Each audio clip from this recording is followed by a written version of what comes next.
This is Sparta!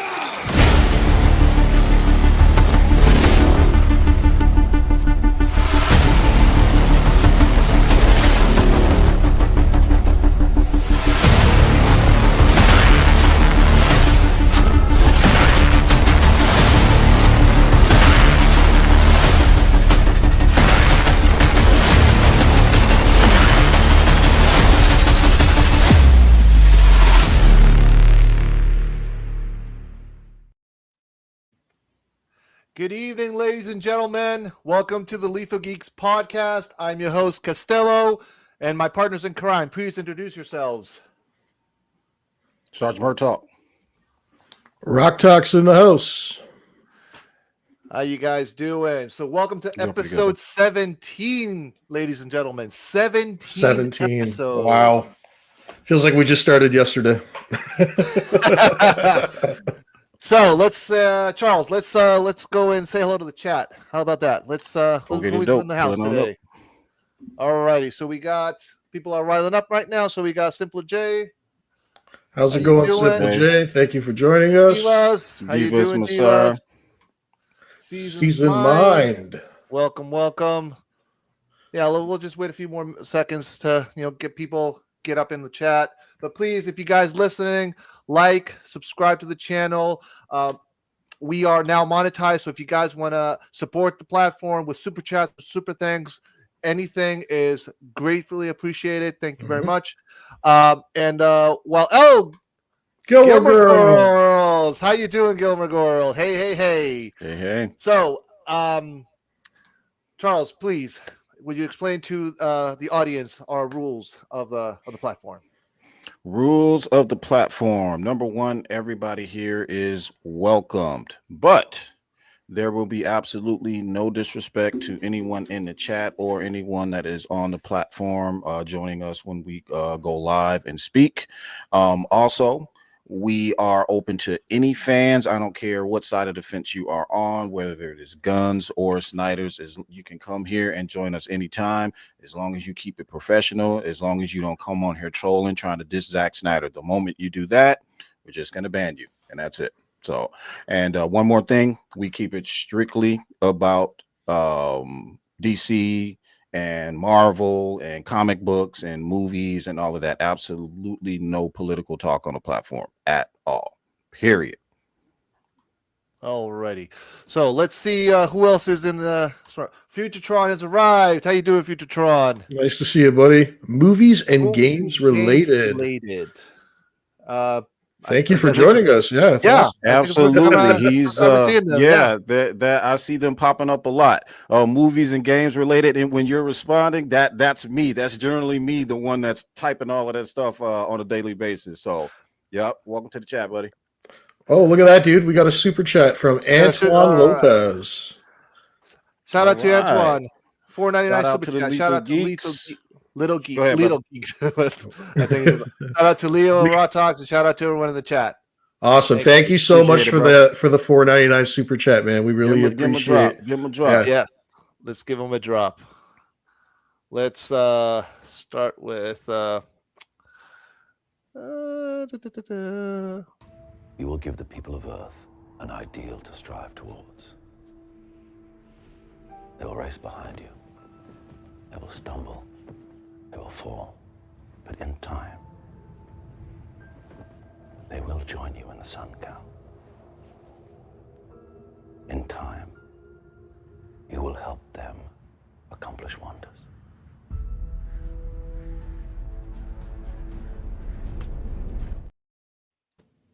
Awesome. All right. Thank you very much, Anthony. Thank you. Rebel Moon Theory. What's going on? Curly Ray. Going on. Thanks for joining us, buddy. All right, people. So let's bring in our guest. Let's do it. Has been a part of the Snyder community for many years. He's an interesting character, I'll say that.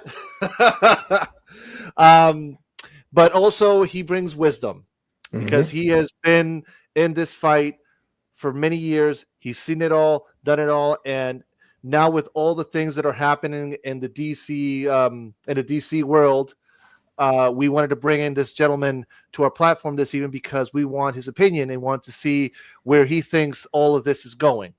So, without further ado, the one and only Charles. You want to say it, Charles? You want to introduce him? Mr. Wes Ashley, also known as Peely. What you know you can't explain, but you feel it. You felt it your entire life, that there's something wrong with the world. You don't know what it is, but it's there, like a splinter in your mind, driving you mad. It is this feeling that has brought you to me. Do you know what I'm talking about? All right. Mr. West Ashley, welcome to the platform, buddy. What's up, Rock? What's up, fellas? Charles, good, what's going on? Not much. Seaway, how y'all boys doing, man? Doing all right, man. It's Good, nice to man. finally be on a podcast with you. I don't think me and you have ever had the opportunity to do this, so Yeah, I'm yeah. really I think this is excited, our first man. time. yeah. Yeah, I appreciate it, man. You, my dog, man. I still talk to you like on Instagram or on Twitter, but yeah, I think this is our first time doing a podcast. Yeah, man. I've Yep, been really looking forward to this. So yeah. We're gonna start off with the first question, I guess, Phil. Yeah, Charles, please go on. Real simple, bro. Obviously, you a hardcore DC fan, like the rest of us. What was your first DC experience, like comic book wise? What got you into comic books? What got you into the DC realm? Oh, that's a good question. First, so back in the day, I was a Marvel fan.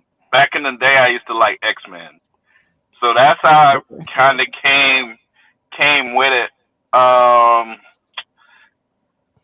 Long time ago, I used to be a big Wolverine fan.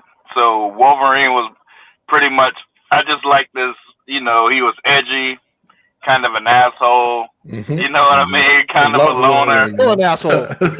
Yeah. He's still an asshole.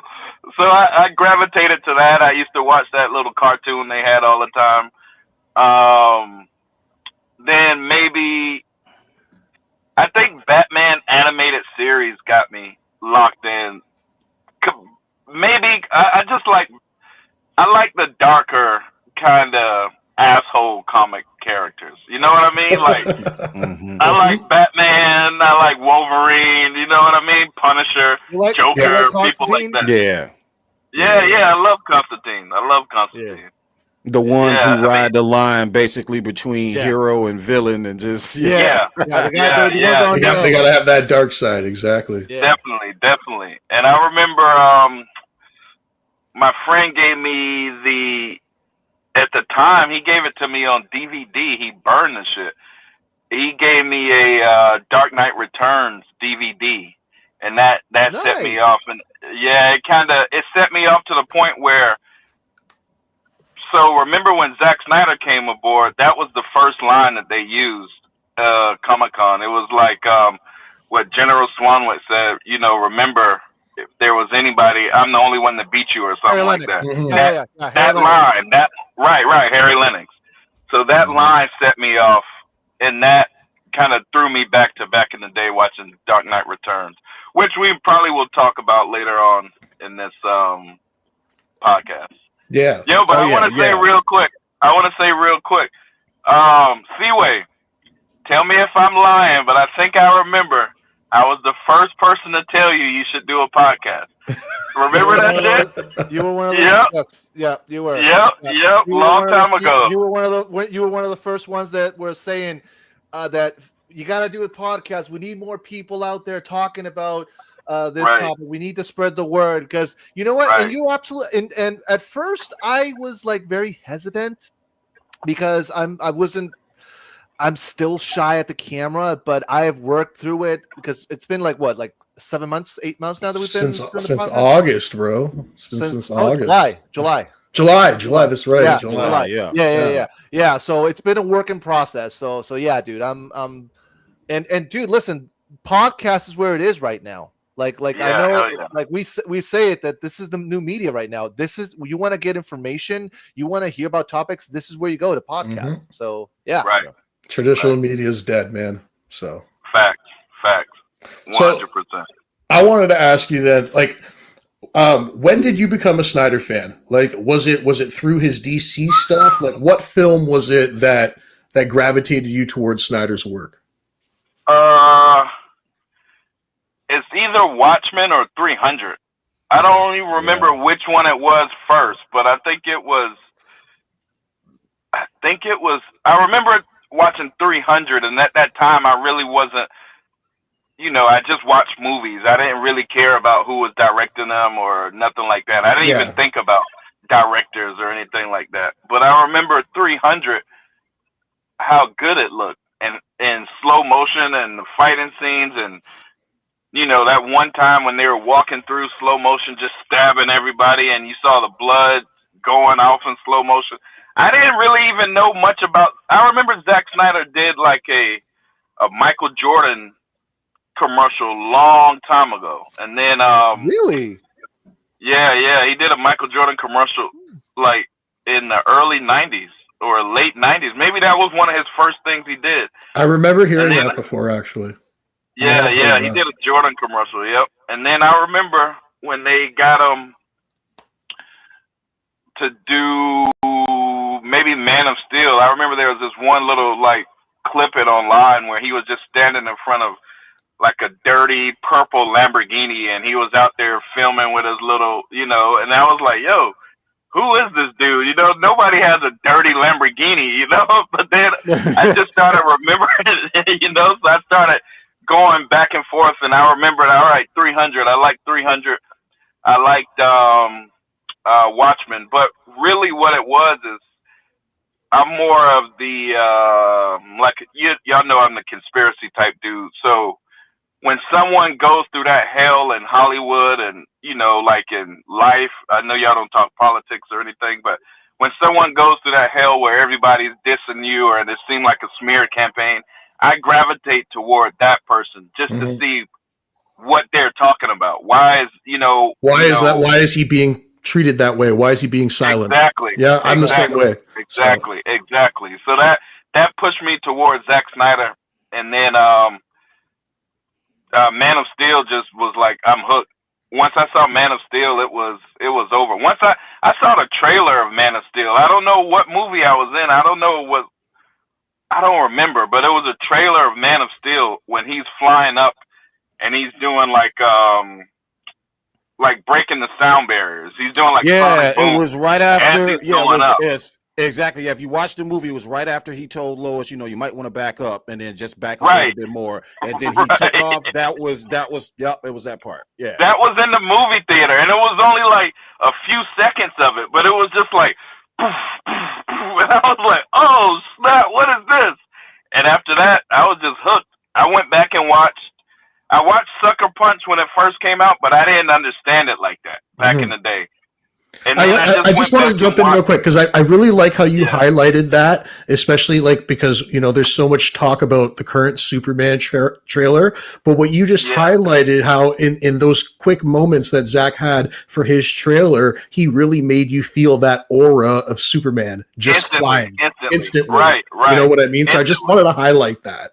Yeah, no, that's real, because you remember, I think it was Superman Returns, that one that came out like right before Zach did it, where the bullet shot him in the eye and it just bounced off his eyeball. Superman Returns, Yeah, that was, I saw that in the movie theaters, and it was kind of whack. It wasn't all that, but it was kind of like kind of corny, but then when you see like Zack Snyder, it looked like a F-22 going up in the sky. It looked like something serious going up in the sky. So I was hooked right there. But from 300, I remember, if that guy who made 300 do a Superman movie, it's going to be the most epic thing in the world. And it turned out it really was the most epic thing in the world, So I think I was stuck on Zack from there. But being a DC fan, I was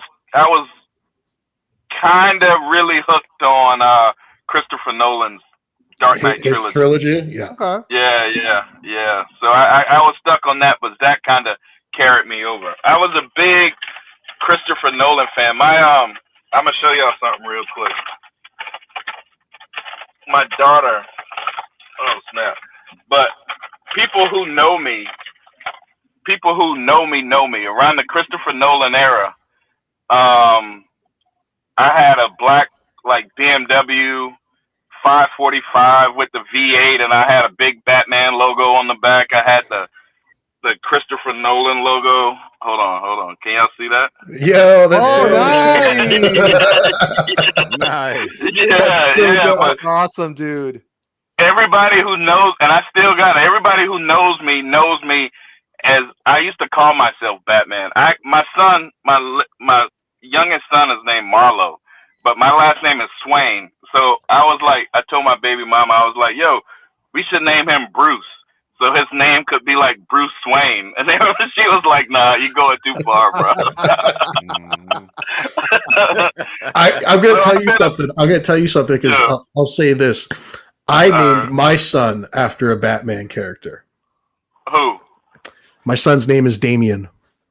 There you go, bro. Because Damien is the son of Batman. Who am I? One of the best, too. I'm Batman. There you go. I said, yo, we should name her Bruce. And she was like, nah, you running out, bro. You running out. But yeah, I was hooked on. I started out on Wolverine, but Batman quickly took me where I've just been a Batman fan my whole life, pretty much, you know. I feel you 100%, man. Nice. That's awesome. That's awesome. So, Peely, I wanted to ask you about the Snyder Cut. So, all right. Many people know that you were part of the release of Snyder Cut movement. You know, for many years, you guys campaigned to try to get Zach's movie out, and long and behold, we got the cut. So, in a way, the campaign that you and others started succeeded. How do you see looking back to how you guys started and how you see now how different factions of the DC community are divided? Because let's face it, this fandom, this community of DC is fractured, and it's getting worse and worse and worse. And with all the things that are happening now with Gunn, which is a conversation we're going to have later in this show, but pretty much, what is your thesis from when you started and where you see how things have evolved? All right. So that's a real good question, bro. Because, all right, back in the day, right, when it was kind of started like, I remember Fiona. She was going around and kind of like recruiting different people. And I guess when I got in, there was already kind of like a little thing going. Like it was Fiona's crew, the Exiles, and TPZ pretty much. But, you know, not to shit on any of them boys, but I don't think they could reach the masses like that. They didn't really have like a star involved. Maybe Fiona was a star, but the crew was kind of like, nothing, because y'all's name is Lethal Geeks, right? So nothing against Geeks, nothing against nothing like that, but they didn't, all right, unless you're in the geek community, you're not going to follow a geek. You know what I mean? Unless you're already in the community, a geek isn't going to be able to go grab attention of the world like that. But so I'm gonna just pat myself on the back, and I probably do this all the time, but y'all just gotta bear with me.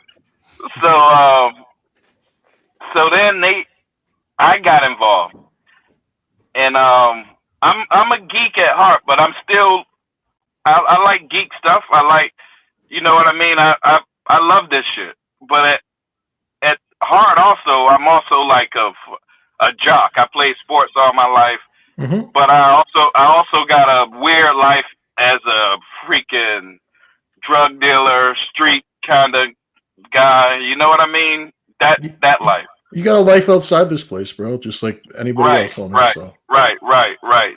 But then, Yeah, so what we try to tell people, man, is this is a hobby like anything else, dude. right, You know what I right, mean? It's just it's like right, it's like you liking to fly radio controlled airplanes on the side. It Mhm. doesn't mean right, that you don't have a life outside of that. Absolutely, right, you know. right, Yeah. right, definitely. So that was it. So at that, I had a life outside that I already kind of had a following. You know what I mean? I already, Mhm. but I got a maybe like a gift of gab or something where I can attract people. Mhm. So at that time, you know, Release the Snyder Cut was a thing already. They were kind of moving, they were doing their thing. But I turned that bitch up like big time. There was nobody before me interviewing anybody. You know, they were just in little chat rooms talking to each other. Mhm. Like, hey man, let's go on Twitter and let's do this on Twitter all day. Whatever. So I came with my like a little podcast and I just started interviewing people. I was doing it with my cell phone at first. Everybody that I saw in these chat rooms, I would be like, yo, let me interview you. Let me interview you. Plus, I've already had a following where I would take that to like Facebook, and then all my people on Facebook, they would see me talking about Zack Snyder all day, you know? And at that time, nobody really knew like who Zack Snyder was like that. So you were You know? introducing it to new people through your other platforms that Right, didn't even right, follow this right. shit. Yeah. Right. So then I started getting like people from like the rap game or you know strippers, you know Instagram models, basketball players, like everybody. But it turned into like, all right, so like there's people right now who got a podcast. There's a lot of people in the movement who got podcasts. But when I started, there was like me, Film Gob, Film Junkie, John Garza, maybe like 4 or 5 people, right? Yeah. So now it turned out to where like everybody was doing it, but Go Deep was really the one that was talking to everybody. Nobody was cross pollinating before Go Deep. So then what happened? I started making chat rooms and putting everybody together. So then we started blowing up, bouncing ideas. You know, it started turning out like a well-oiled machine. And I'm not saying I was the man doing that shit, but I was one of them, you know? So then I think it broke up because two things. People were clout chasing. They wasn't really doing it for Zack Snyder and the movement. They were doing it to get views on their shit. They were just mentioning Zack Snyder just so they can turn up their podcast. They didn't really care about Zack Snyder. They would just what y'all call like grifters. They would just show up and act like they were Snyder fans. That's one thing. After that clout kind of went away, they went away. Two things that broke it up. So when we first started, it was DC fans versus Marvel fans. That's pretty much it. But when we got big, a lot of people were other things than themselves. They wasn't really telling who they were. Some people worked for Warner Brothers. Some people worked for other companies.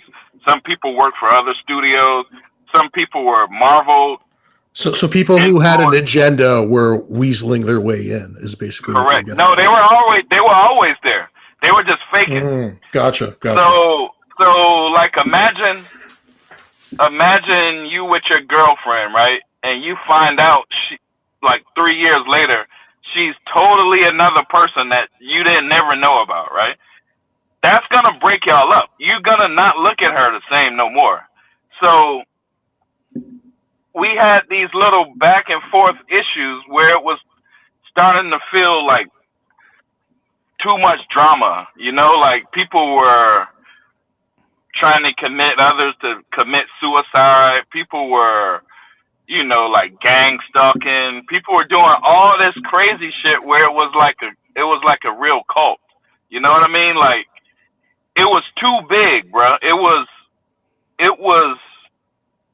bro, we could get anything done back in the day. Remember we were doing, like, Subway. So I was going to say, I remember the Subway. Yeah, like all kind of crap. Anything we wanted to do, we could do it. So any movement, you got to know, any movement with that much power, somebody is going to break it up no matter what, because you can't have that much power. You got too much influence. Exactly. Right. You got too much influence. And that was us. We flew way too close to the sun, and we wasn't really close friends. Once we got to the sun and once we got to the top of the mountaintop, none of us was really close enough to hold each other down on the mountain. It was just like, oh shit, this place sucks. Yeah, F you too, F you too, F you too. So then we disappeared. But yo, what it really, really was is doing that much work, being at the computer that much, doing all of this stuff for hours and hours and hours a day, 365 days, year after year after year. That it was too much for people, man. It was way too much for people. And when we finally learned everybody's agenda, some people was doing it for money, some people was doing it for clout, some people was doing it for views, but very few people was really trying to just see Zack Snyder's movies. So then once the veil came off for everybody, I think everybody got pissed and just went their separate ways, you know? Mm-hmm. No, I feel you on that 100%, dude, because one of the things I wanted to hit on, though, is like what you were saying about people kind of doing their own thing. That kind of happened to me in a way, because I was heavily invested in some other movements where I was doing stuff constantly over and over and over. Like every week I was putting out material for this stuff. And it's just like, eventually it's like, I have to take a step back and be like, okay, as much as I enjoy doing this, it's the same thing. I need to evolve it. You know what I mean? And then the opportunity came to do something brand new with these guys here. It's like I jumped all over it, because it's like, man, this is something new. We can make something out of this. You know, this is something that not only is it about Zack Snyder and trying to get his movies restored or get it all out there for for the world to see, because that's what we want at the end of the day. But I also get to hang out here with who have become three of my best friends every other Saturday now, you know? So it's turned into something very real, really awesome. And one of the things I did want to hit on too is it's one of the reasons why I think it's important that when we bring people onto our platform, you come on here and you show your face, because a lot of the issues tend to happen from these accounts, these faceless accounts. You know what I mean? From people who, you know, they're not going to get on a podcast and show who they really are, because they have something to hide. So it's one of the things we've used here on the podcast to try to get those people out. You know what I mean? And just highlight who we believe are real DC fans, real Zack Snyder fans, real fans of the stuff that we love to talk about. So yeah. Facts. Yeah, no, that's a big thing. The faceless warrior. You know, back in the day there used to be this little crew, and I know they were a lot from like India in that area, and they were I was cool with some of them, and I remember they brought me into their chat one time, and they were like, their thing was they wanted to create anarchy, you know. So we got hundreds of thousands of people in this movement, and we got, you know, the Indian crew was a lot of people, you know. So imagine what they would do is they would come up in like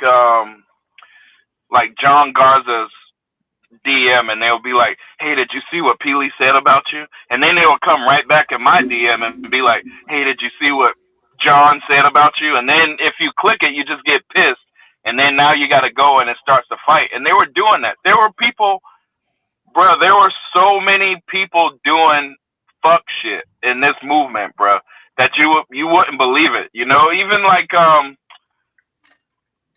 you know, what do they call it when I think it's called like gang stalking, when you text a person like 100 times in an hour, or you know what I mean, and then you get another one of your homeboys to do it, and another, so it'll Yeah, drive yeah, the person I've crazy. That's like harassment. Yeah, it sounds like they're harassing people. I've heard of the term. Yeah. There was a lot of that. There was a lot of just trying to tear down what you would, you know, like, y'all remember when it was like TPZ versus, you know, whoever, you know, everybody had a little crew and they were fighting each other, right? So then even when you would be like, all right, y'all, let's chill, let's not fight, then it'll be somebody else just jump off the top ropes. Oh, fuck you guys. And then we'd be like, yo, we just said everybody chill, nobody fight. And then they will start another fight. But they did that every day. So instead of us progressing, we were dealing with fights every day. Within instead fighting. of us progressing to be... It's, you know what, Peely? That's Right, exactly one of the reasons why it's one of the reasons why I don't like being in chat rooms, because a lot of stuff can be misconceived in text form. You know what I mean? When you're not actually listening to the person's tone of voice or how something's being said, it can really be misconceived. And I tend to notice there's always a lot, especially when the chat rooms get bigger and bigger. There's a lot of bickering. There's a lot of bullshit. There's a lot of like, you know, people trying to throw other people underneath. You know. Let me throw something there also. We also need to consider that some people in these chat rooms are from different countries, different cultures. Yeah. Not their English is not their first language. So that's another factor. So I agree with you, Rockstead, that it's very hard. It's best to do it right here. Like if you're not Exactly. afraid to have a conversation, then show yourself. If you're afraid, then you're hiding something. Right. But yeah. Yep. Right. Show your face, bro. 100%. Stop with, you know, like, there's people with like 50 burners and they're, you know, causing arguments and burners, and then, you know, some guys you never even know who they are, or it's just a lot of just crazy shit. And I didn't know the internet culture like that. I didn't know anything about trolls. I didn't know anything about burners, because I couldn't believe people would do that. Like, why would you make a whole nother account just to go talk shit? Just talk shit in your normal self, bro. You know, like, if somebody mad at you, stand on it. Be yourself. But people would just, I don't know, man. Weird shit. That's a mental issue. It's a mental issue. Yeah. They have mental issues and they need to deal with that. They are children. I don't care if you got double digits in your age, you're a child. Anybody that acts like that is a child. It's that simple. Right. So, yeah. So at the end of the day, though, I mean, Peely, at the end of the day, the release of Snyder Cut movement was successful. And that was something that Phil hit on earlier. It was successful. It got the job done. What do you see? Like, what do you predict for the future? It doesn't matter what hashtag it is. Do you see any of these future movements getting the job done? I want your on it. Oh, yeah, there's already one. Listen, there's a little crew that's going around. They kind of came together over a hashtag called Justice League 2 in theaters. If you ever see that crew, they're on point. Just leave it at that. They got all the information. We recently saw Zack Snyder come back, right? We recently saw Zack Snyder kind of hugged up with, you know, James Gunn. I know we'll get into that later, but what if Justice League 2 is in theaters later on, or something like that happens? That crew that started that hashtag is going to be years out in front, you know? So yeah, it's definitely going to be success, and it's definitely, maybe I don't know about internet crews like that no more, because I hardly really ever be on there.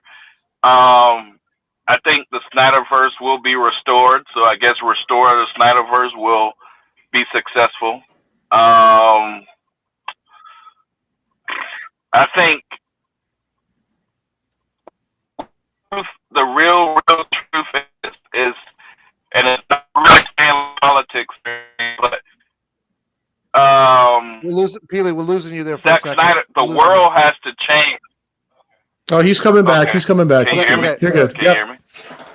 you. Yeah, now you're good. Now you're good. Go ahead. All right. So not to say like politics or anything, but the world has to change before Zack Snyder's movies can come out. It's that's how it always is. So if we want it to be successful, we have to change the world around this. Like James Gunn, you know, at the time there was like a lot of social justice warriors. There was a lot of like, you know, like the blue hair crew that wanted, you know, all of their stuff that they want, the SJWs, right? So the world was turning into that. So that's how James Gunn got his green lights, because the world was in an area where James Gunn is able to put out his content.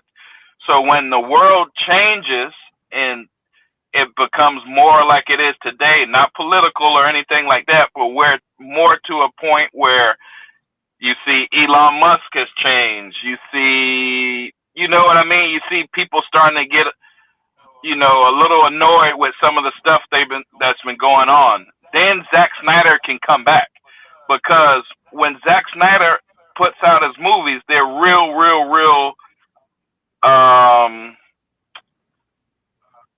polarizing, right? So you're going to get a lot of people that love him. People can identify with the content, because I'll give you an example.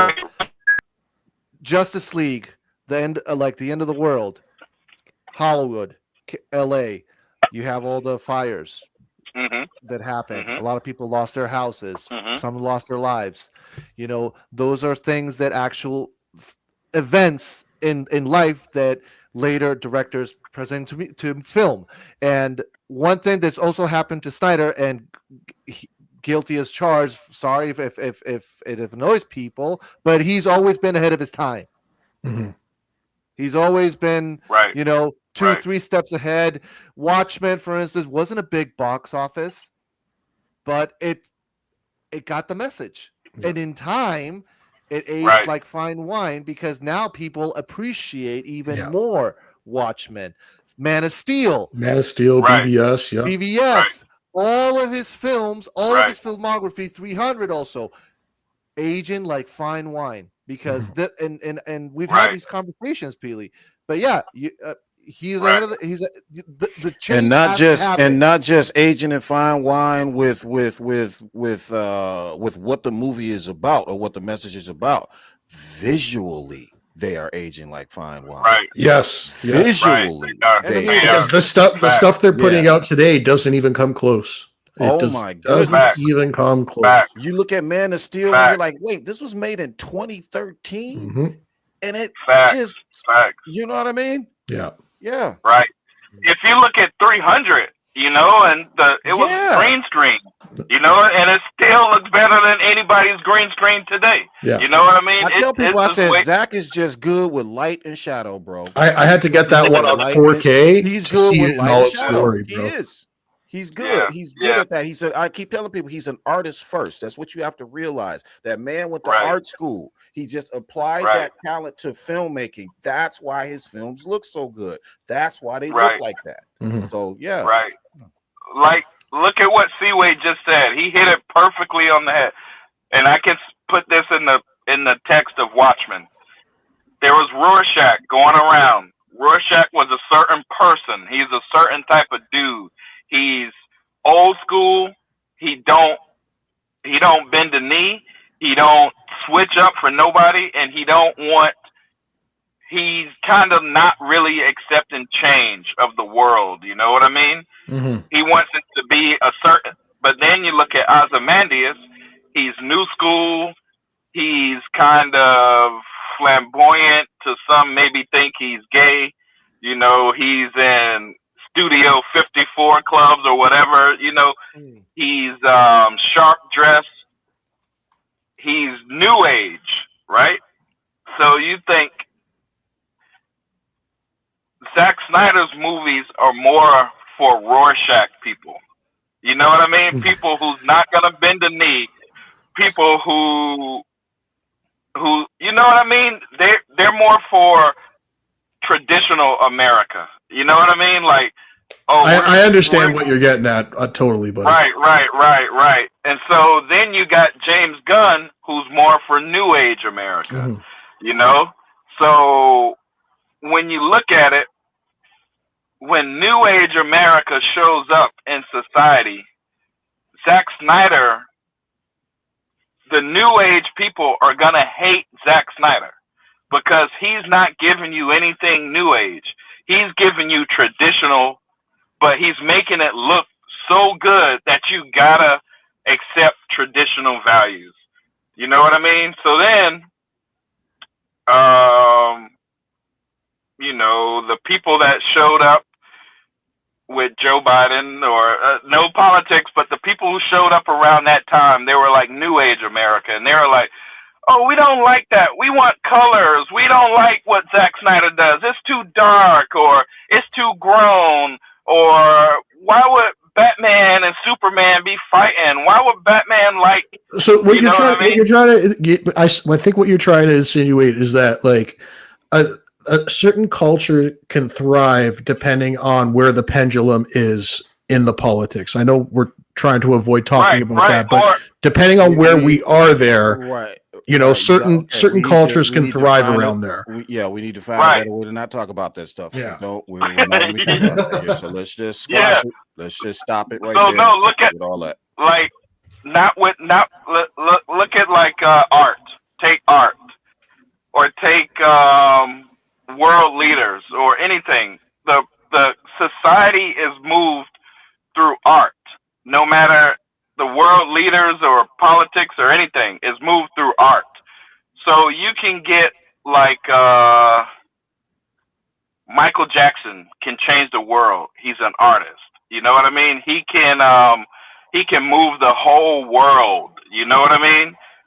Some artists are like that. Tupac, Leonardo da Vinci, people like that can change the whole world with art, right? Mm-hmm. So, big studios, they change the world by the art that they greenlight. They control the society with the art that they greenlight, or the art that they don't greenlight, right? Mm-hmm. So Zack Snyder is in a particular level of the world, which we are in right now again, as the world has changed back. So now Zack Snyder's movies can be greenlit again because the world is ready to see what Rorschach has been trying to say the whole time. You know, the world now, you see everybody has come and everybody's like, oh, there's so much corruption, blah, blah, blah, blah, blah. Rorschach was saying that. You know, Rorschach was trying to get that across. So now people will understand Rorschach better, which in turn you will understand Zack Snyder's art even more. So now the studios can greenlight them. So as a fandom, not only do we have to promote Zack Snyder and his movies, but we have to change society around it so they will be able to understand Zack Snyder's art, which in turn will get the studios to greenlight it. So that's all we got to do. We don't have to be friends. We don't have to do anything.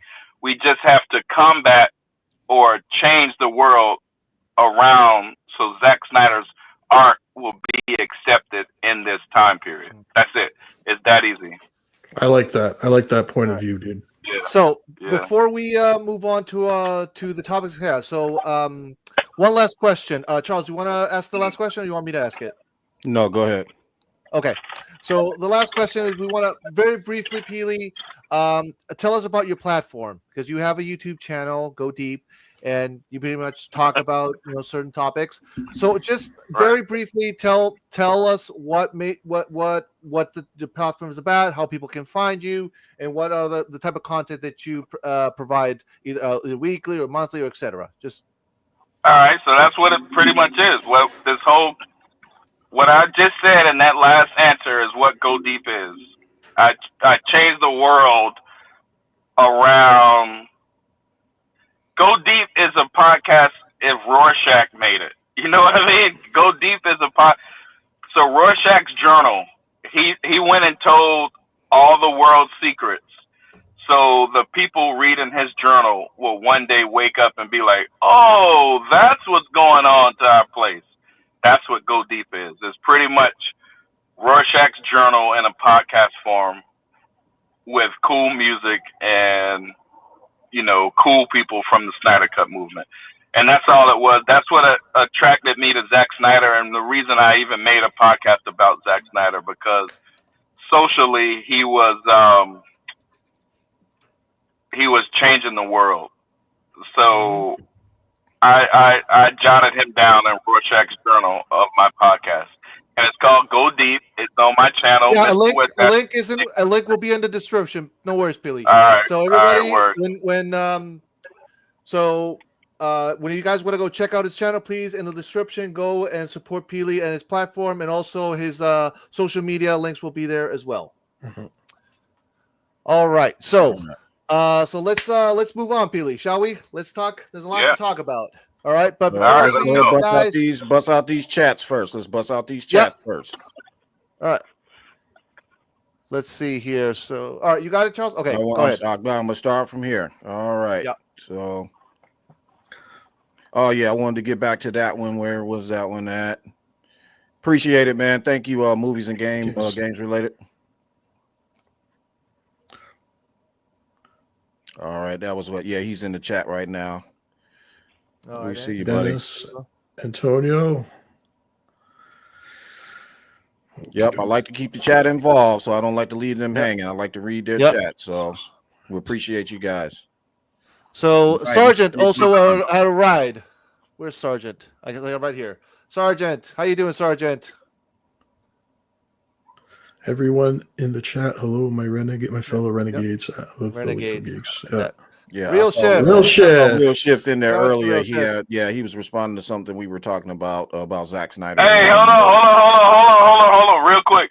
Real shift. I'm the guy who said we were talking in your comment sections about the Cleveland Indians the other day, and I'm the guy who said "Go Tribe." So if you remember that comment in one of your videos, that was me. Go Tribe. All right. Real shift. All right. So I think we got another one here. Hold on, what did his comment say? He said, he said true. Zach became infinitely more relatable and likable after people started an unnatural hate campaign against him. It ironically made me pay attention to him more. Mm-hmm. So yeah. Facts. Okay. The same with me. Facts. Yep. All right. This is what I wanted to talk about real quick. And I just wanted to address it real quick. He said there are rumors going around that Zach is returning to JL animated. That better not be true. Absolutely, that better not be true. Mm-hmm. We're gonna get more into it, but let me tell you something, bro. It is a slap in the face to introduce characters from that movie and live action. Granny Goodness, Decide, Dark Side, Apocalypse, all of that, and then you're gonna say, just finish it in animated, just finish it in a comic book. Absolutely not. So we're gonna get into it though. Yeah, no, that's probably counterintelligence rumors. They've been saying that for years. We need they were trying to put us in a comic book or black and white book or all kind of crap. They've been saying stuff like that forever, bro. Yeah. All right. What we got next, Phil? Okay, so let me pull it up. Give me 1 second. Where are you?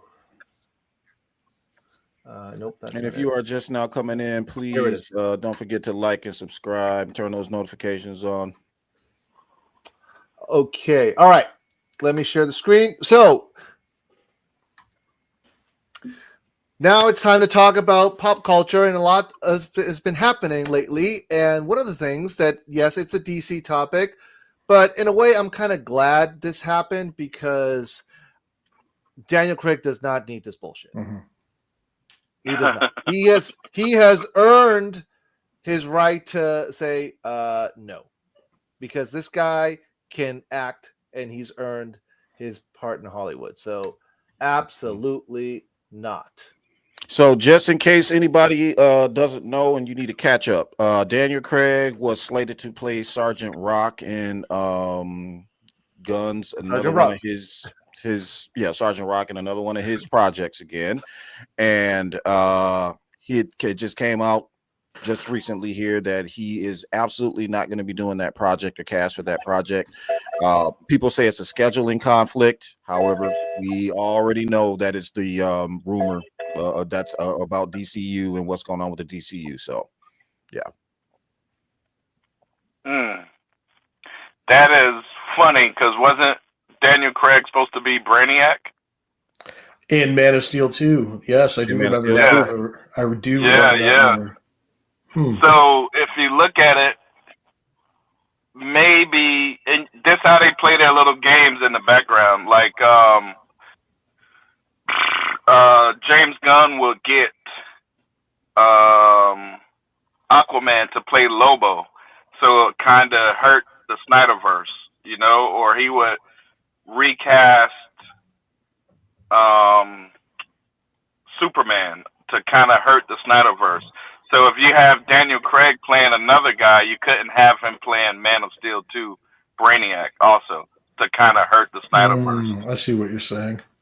So what if the Snyderverse comes back and he is Brainiac? That would be a good reason for him to exit Sergeant Rock. Yeah.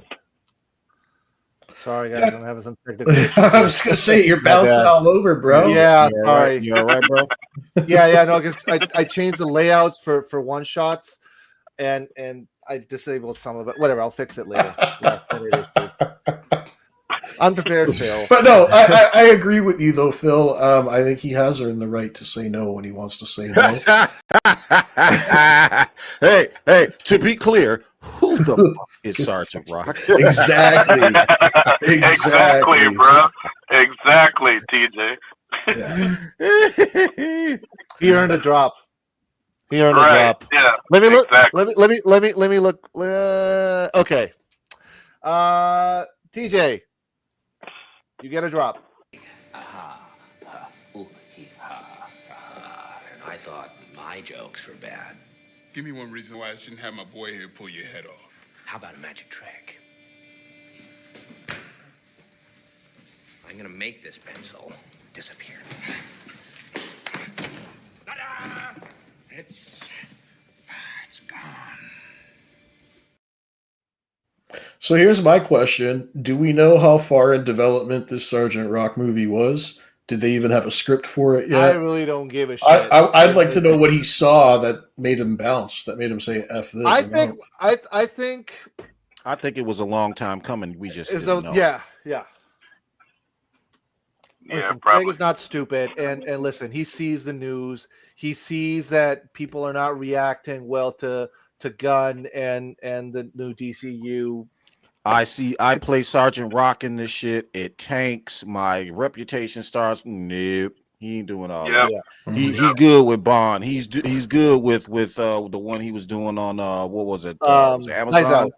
Knives Out. He good. You know what I mean? He doesn't. Right. Yeah. No, that's Netflix. Yeah, I'm sorry, that's Netflix. Netflix. Yeah. He doesn't need to. Nope. He doesn't need to go down the rabbit hole with James Gunn in one of his projects. Absolutely not. Mm-hmm. So we got here Joe Carr. He's an obscure World War II soldier character in the DC comic. He held a cameo in Creature Commandos. Ah, there we go. Where he gets And a he gets a whole new movie while Green Lanterns gets a TV show.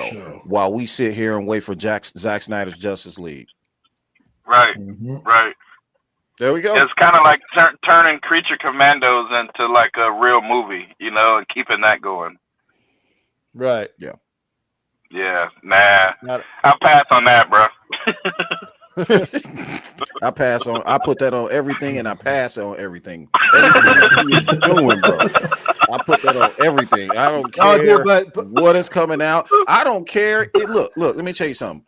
I don't care if they do restore the Snyderverse and he does get to make his movie. I'm still not gonna see that shit. Do you know why? Fact. Peely, I'm almost 52 years old, bro. I don't want to see that shit. I'm not a kid. Fact. Why do I want to go see a Superman geared toward children ages 5 to 13? Facts. Why would I said the same thing. I said the same thing. Even with that picture, I'm still not gonna go see Superman Legacy. You know, even with Zack Snyder And James Gunn, I'm still not watching that shit. Hold your thoughts. Hold your thoughts. Hold your thoughts. We'll get there. We'll get there. We'll get there. Save that one, homie. Look, Ross is begging me back there. He's like, no, don't say anything yet. All right. What else you got for us, Phil? You got any? Let's keep it moving. All right, let's move on. The Rock. He lands a prestige film. A prestige film. And what does a prestige film look like? It looks like this. You know, hang on. Before you pull that up, man, I've been trying to figure out what Phil's been doing this whole time. I thought he was having some sort of episode over here medically. And then I just remember he got a bunch of screens on his goddamn desk. He's got like 4 screens he's trying to look up at, bro. Screens. I was like, what the hell is he up there looking at? What are you looking at on the ceiling for, bro? Look at him. There you go. There you go. Man. All right, then, Bruce. He's got a little back pain going on there. Jeez. Damn. That fool is insider trading over there, dog. God damn. You wonder why the lethal and you wonder why the Lethal Geeks have a budget. Yeah. That fool is Nancy Pelosi over there, bro. God damn. I don't know what you're talking about. All right. So, moving on. The Rock has landed a gig with legendary director Martin Scorsese, along with Leonardo DiCaprio and Emily Blunt, to star in a new crime thriller described as The Departed meets Goodfellas. Wait, so The Rock is starring in this? He's the main lead? Following inspiration, mob boss who's fighting a rival crime faction for control over the underworld in the Hawaiian Islands. And yes. So, yes. Okay. Okay. Listen, I'm interested because it's Martin Scorsese. When has he ever done us wrong? You know what I mean? And this is Rock's opportunity. Like we've been saying for a while, this man needs to act. He needs to stop playing The Rock in every movie, and he needs to act. So I don't care what he's got to do in this film to actually portray a Hawaiian mafia member, if that's what he's doing. I want to see him act. I don't want to see him look like the same bald-headed Rock with the same stupid tattoo on his chest. No, I'm done. Okay, do something. I was saying to Phil, man, we were talking about Be Cool earlier.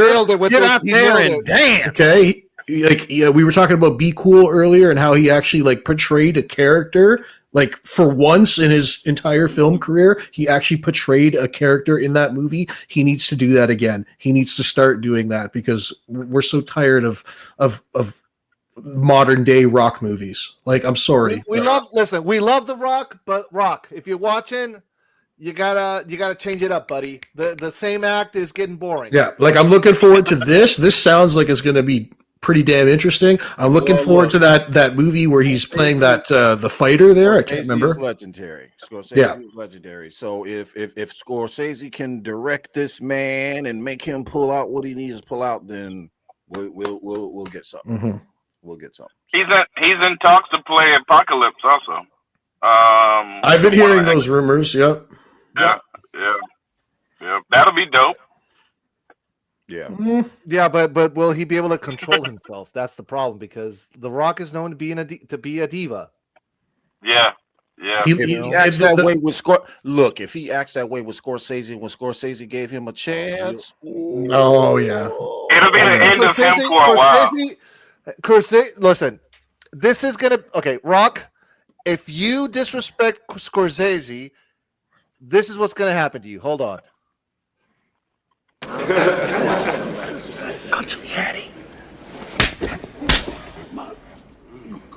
Never correct me in public again. Do you understand that? You broke my heart, Jelly. You broke my heart.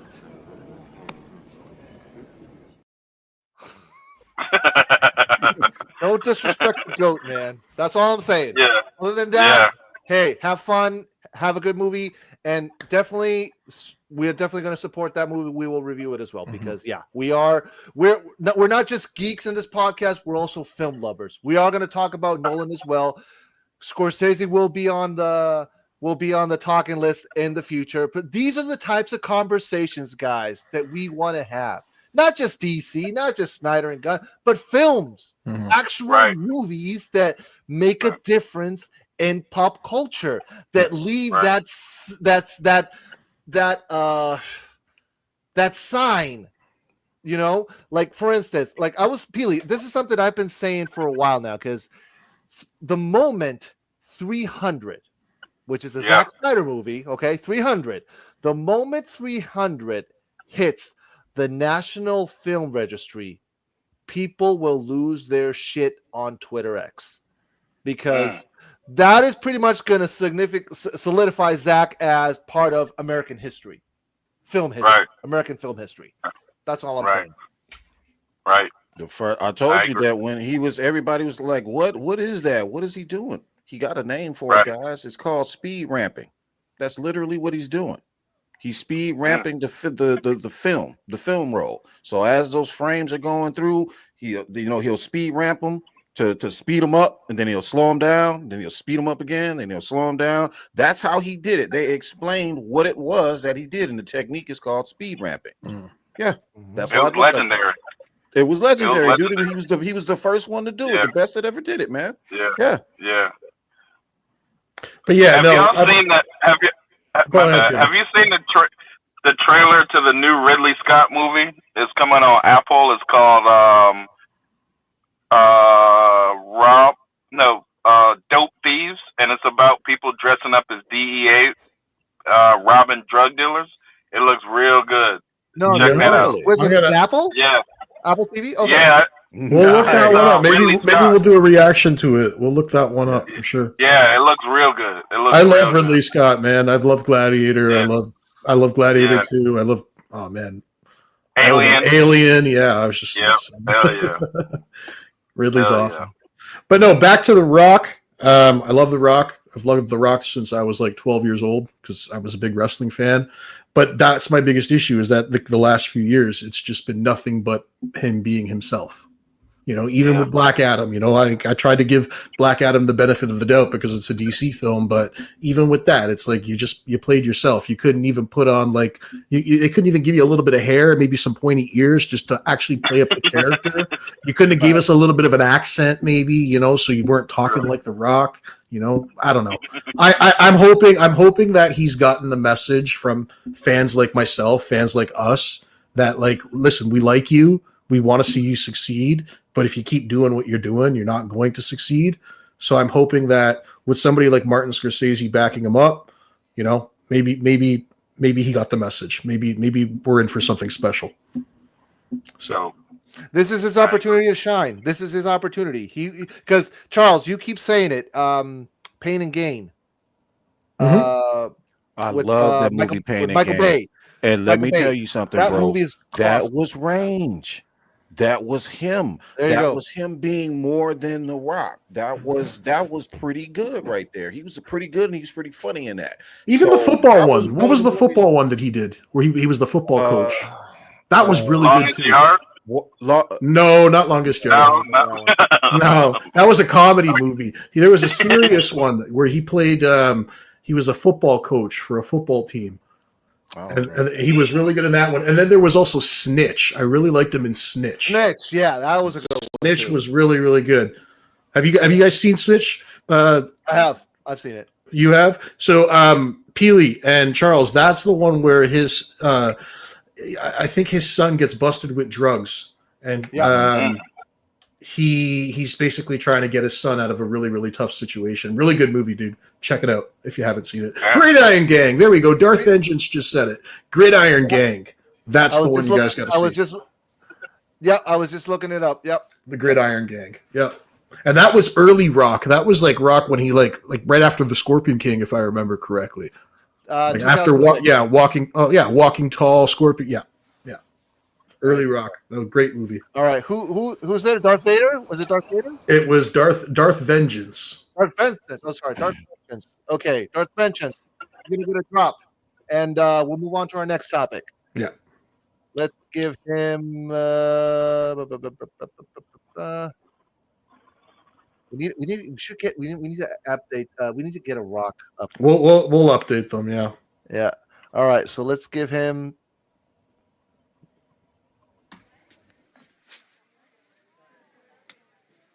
You look terrible.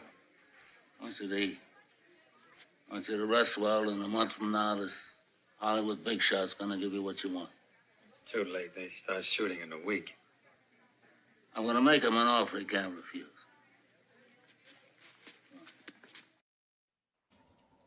I'm gonna make him an offer I can't refuse. No, and when Michael says it later in part two, was it in part two? No, in part one. In part one. In part one, yeah. And when he's in Vegas with Fredo, I'm gonna make him an offer he can't refuse. Which one do you like better, part one or part two? Part one, dude. Oh, dude, I love part two. I'm actually a big fan of part two. Alrighty, so more news, but please like, share, and subscribe to the channel. Super chats are available. Support the channel, please, guys. Comments, join the conversation. What are your thoughts on the topics that we're having? We value your input, so please, guys, don't be shy. Let us know. Don't bite. All right, so Amazon has creative control over 007, and I'm not happy. Go ahead and play that. Go ahead and play that Clooney drop, dog. Ocean's 12. You know which one it is. I know. I'm not happy at all. Where is that?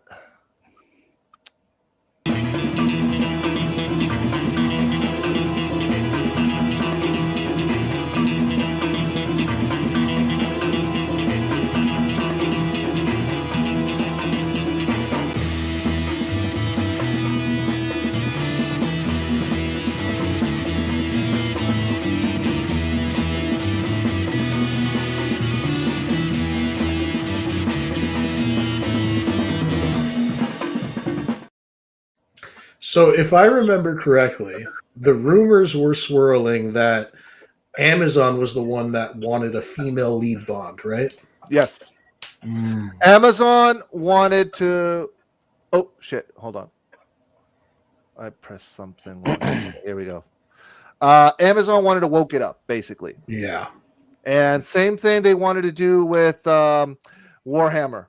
And Henry Cavill fought to tooth and nail, and he won the battle. Now, I will say something positive, though, dude. I saw today on the social medias something going around about how Jeff Bezos was really interested in the fan feedback. We're getting there. Yeah, Ooh, we're gonna get that. Okay. We're gonna get to that. Right. Damn, Rox, hold on. Sorry, I'm jumping the gun. I had no idea. My bad. But yeah, this is something that DC and 007 are my to-go IPs. You know, Marvel is kind of second. 007, I grew up watching the OG movies with my grandparents. You know, God rest their souls now. And I started watching like the Roger Moore movies. Like, man, probably I was like 6 or 7 years old. So to me, Bond is like, you already fucked up DC. Okay, I got to deal with it. You fuck up Bond, dude. Hell no. I started on the Roger Moores, man. I mean, not the Roger Moores, the Sean Connery's. So, yeah. Yeah, bro. I mean, I started on GoldenEye, the video game. We lost our guest. Oh, Peely. What happened to him? Did Peely disappear? He dropped out. Probably a bad connection. It's all good. We'll work to get him back, guys. Yeah. In the meantime. There he is. He's coming back. My bad, man. I'm reading the comments, and then I just tried to exit out of the comment section, and I just jumped right off. My fault.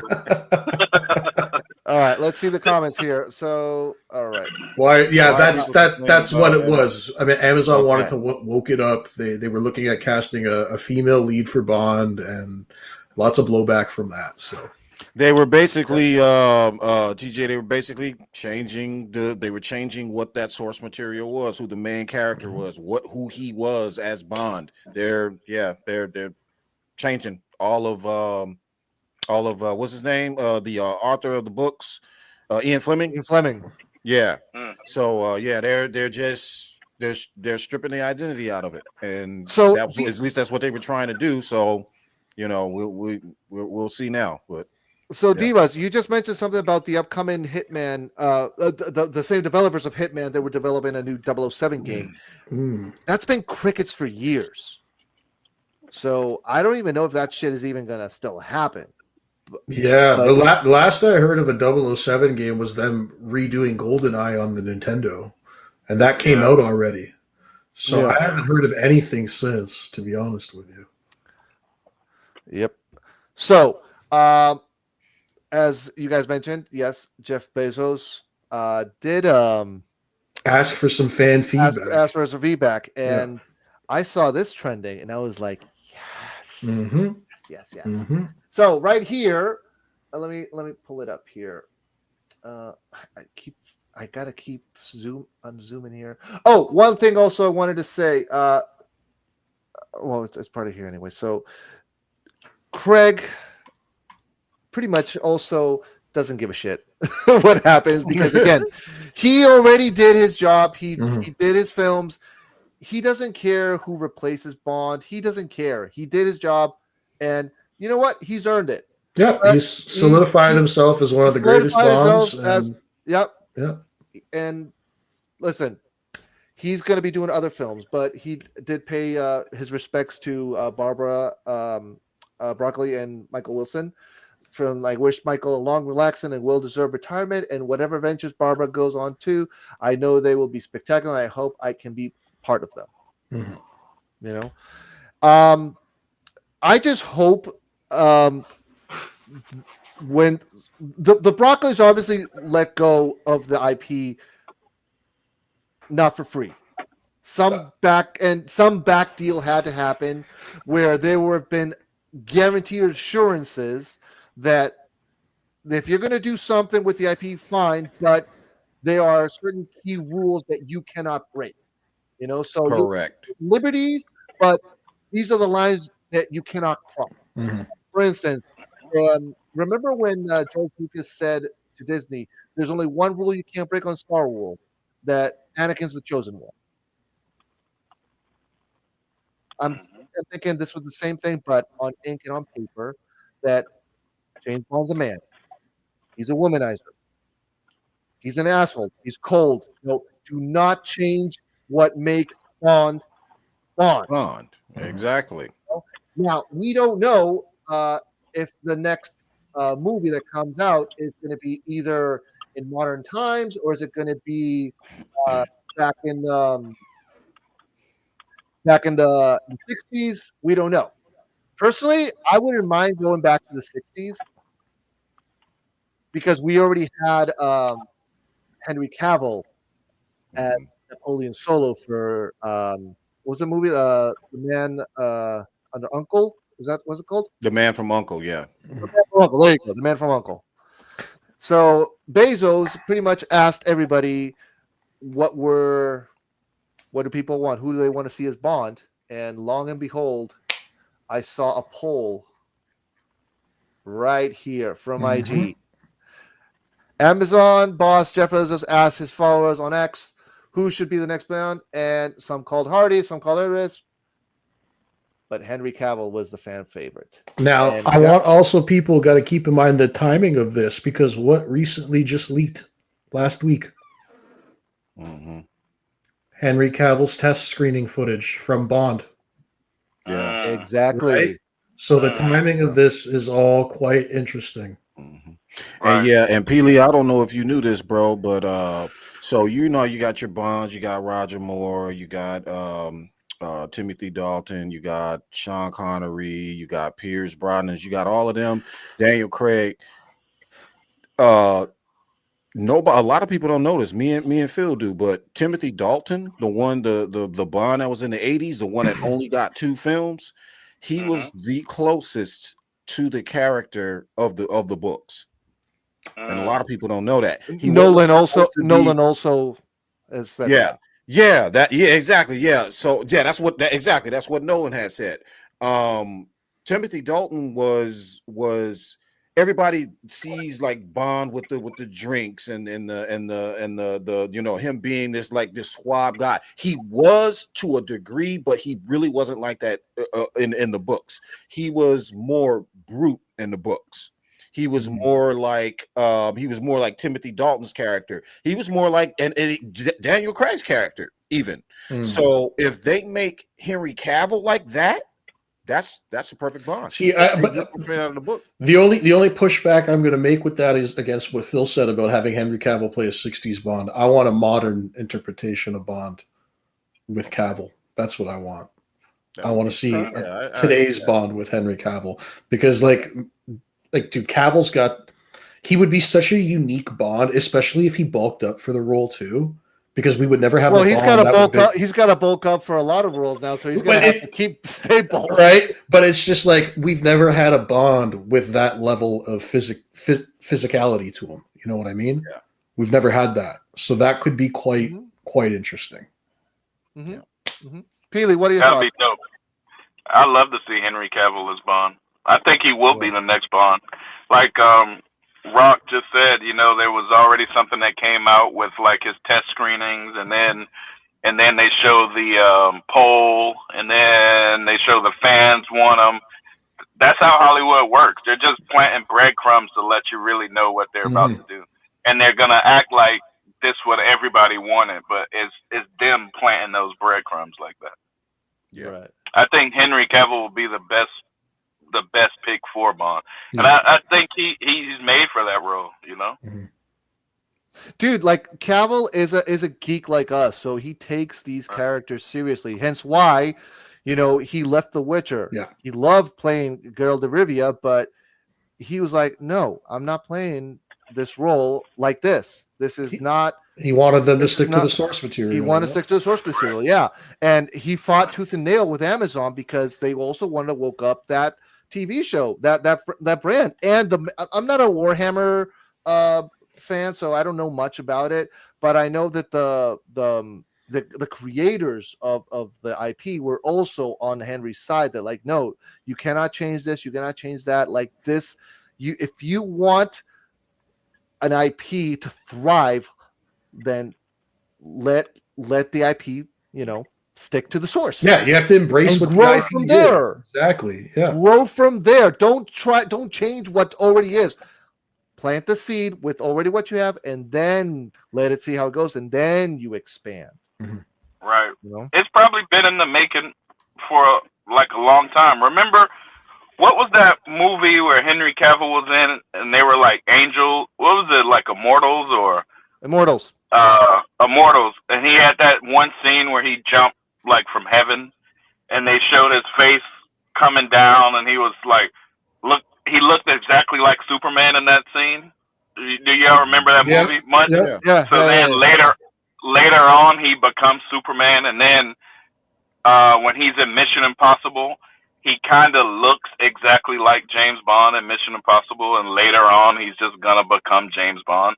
It's the same. That's how they work. It's like they're made for these. You can go back and you can see like Ben Affleck and Henry Cavill and Superman and Batman costumes as little kids. You know what I mean? Or Jared Leto dressed as Joker. They're made for this. You know, it's just kind of how it works. Or even when oh man, what was his name? He was in The Flash. You know, he was Superman when the spider scene. Nicolas Cage. Nicolas Cage. Right. He's been trying to be Superman for like 30 years, bro. You know what I mean? So it's like the whole 30 years, there's so many like test screenings of Nicolas Cage and fans reacting of Nicolas Cage should be Superman, and then finally he's Superman in that one little scene. But it's a buildup of this stuff, and Henry Cavill has probably been on the road to being James Bond for a long time now. But well, the same thing happened with Pierce Brosnan in the 80s because they wanted wait, was it Pierce?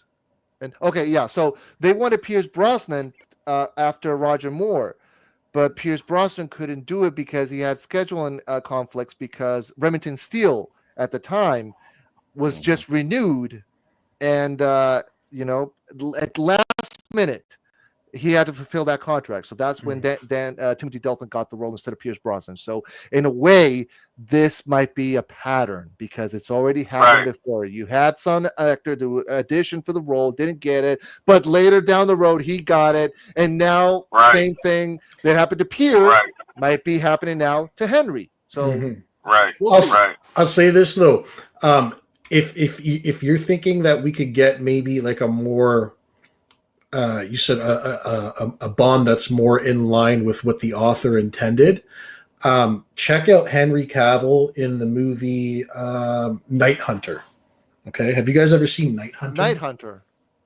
No. Look it up. Never heard of it. Check it out. I believe it's on Netflix. I did watch it on Netflix a few years ago. When did it come out? 2018. I got it right here. Hold on. Really? Yeah. Or look at Daniel Craig in Layer Cake. It's like he's Bond right there. Dude, that movie's dope. Right? Yeah, it is real dope. It's real dope. They play that character as like a warm up in another movie to the character that they're gonna be 10 years later. That's just how it goes. So TJ, to answer your question, and we'll move on to the next topic. Is Cavill doing Warhammer and 007? So he's doing Warhammer. That's official. That's already signed, ink, dotted. Boom. That's happening. 007. We want him to be 007. It's the fan cast. It's the rumor. It's the fan cast. Yeah. Because dude, if he does Warhammer, he's already Superman. 007. Now, is this 007 with Amazon? Is this slated to be a film or is it slated to be like a series? We don't know. We don't know. Oh, it gotta be a film. What I think it's going to do, they're going to probably introduce it as a film and then spin off into TV shows, like for instance, the MI6 Other Agents or Moneypenny or something. Because like Amazon's killing it with the TV stuff lately, with the television shows. Reacher just started yes, it got like and didn't it get like a perfect 10 on like Rotten Tomatoes or something like that? I did. No, that show's killing it, dude. Yeah, I got to play catch up on that show. I actually just started The Boys season 4. I love that show. The Boys is so good. I'm still working on Superman and Lois, dude. That's season 2. Oh my fucking god. It's bad. Has anybody watched Chernobyl yet? Anybody watch Chernobyl? It drags a bit there, Phil. You get through it though. You just gotta hang in there, bro. I will. But to answer Peely's question, no, dude, I haven't seen Chernobyl. Have any of you guys seen Chernobyl? Is the shit, bro. Oh my god, I've seen Chernobyl, bro. Is it a show? Is it a TV show or it's like a series? Yeah. Oh no, it's a series. Yeah, it's an HBO, right? Yeah. I think it's on either HBO or Amazon. One of those. I get them mixed up. But I'm gonna burn through The Boys season 4, and once I'm done that, I'll start Chernobyl. Yeah, you'll love it, bro. All right, so we are going to move on. There are a few topics that we were going to talk about also, but we're just going to move on to the meat and potatoes, if that's okay with you guys. All right, so let me just update this here. So, but right now, we now know who Odysseus is for the Odyssey. For Christopher Nolan. Matt Damon is going to be Odysseus. Let me see right here. There we go. Did you guys knew that this man had the opportunity to be in Avatar with Jim Cameron and I heard that share the profits of that movie? And he said no. He said no. Yeah, because he thought it was gonna be goofy as shit, bro. He was like, "Nah." Damn.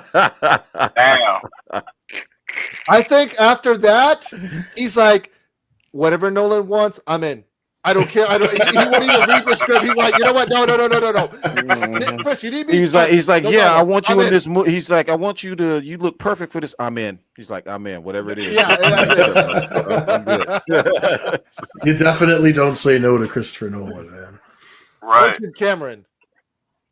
Or James Cameron. Yeah. But I mean, I can understand why, because like James Cameron is he's like Snyder, like a visual, but to a 10. You know, it's like the man creates the technology to, just like Snyder for Rebel Moon, he created his own lens for the film. James Cameron, he creates the technology so he can capture all the effects, et cetera, et cetera. Chris Nolan, the freaking atomic bomb from scratch. Like, this is the type of directors that we like to follow and talk about and geek out on. And I cannot wait to see this movie, dude. I cannot wait. Yeah. It's looking like it's going to be a big epic, bro. With the cast that they got, it is. You can forget about anything you've seen in the past, man. Whether you like those films or not, bro. And I'm talking films like Troy and all of those films, man. And Gladiator, and all that stuff. Look, bro, that movie right there. Yeah, the Odyssey is going to be wild, dude. Corey Hawkins also cast in the Odyssey. Y'all seen him on Straight Outta Compton as Dre? As Dre, dude. This guy can act. It's gonna be great. I'm glad that a lot of actors that have, like, for instance, Corey Hawkins, who I find very talented, he's finally getting his break, because this is another prestige film, like your Scorsese's, your Nolan's, your Cameron's, your Bays, your whatever, you know, those type of heavy hitters. When you start making movies with these type of directors, that means you got game. You've made it. You're getting there. Yeah, you're getting there. Exactly. But a lot of people are gonna be in this movie, right? Like, he got a crazy cast for this movie, right? Yeah, like he's got Tom Holland in there, John Leguizamo in there. He's got John Bernthal, Anne Hathaway, Zendaya, like Page. Everybody's in it. It's gonna be crazy. Yeah, it's gonna be crazy. Full house. I can't wait for this. But back to Matt Damon real quick. You know, I've always seen I've seen some concept art out there of Matt Damon as Hush in a Ben Affleck Batman movie. And I always thought that would be super dope. Hell yeah.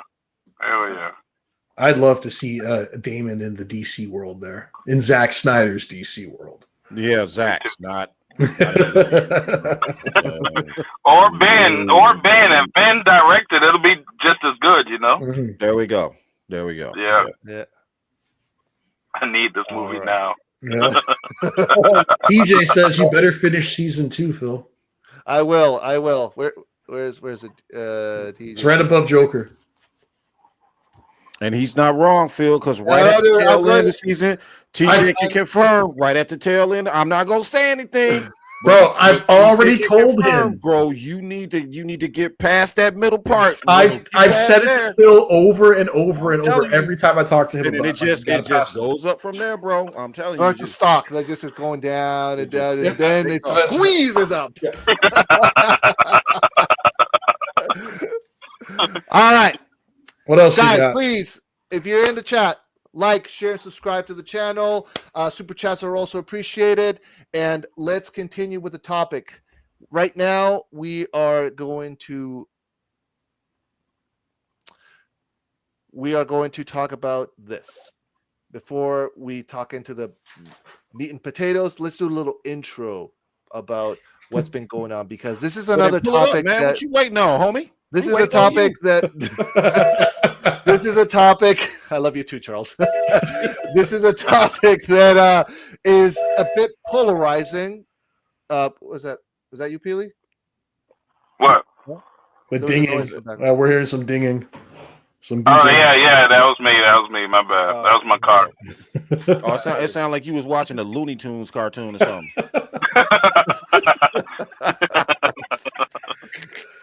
All right, let me pull it up here. So yes, this is happening.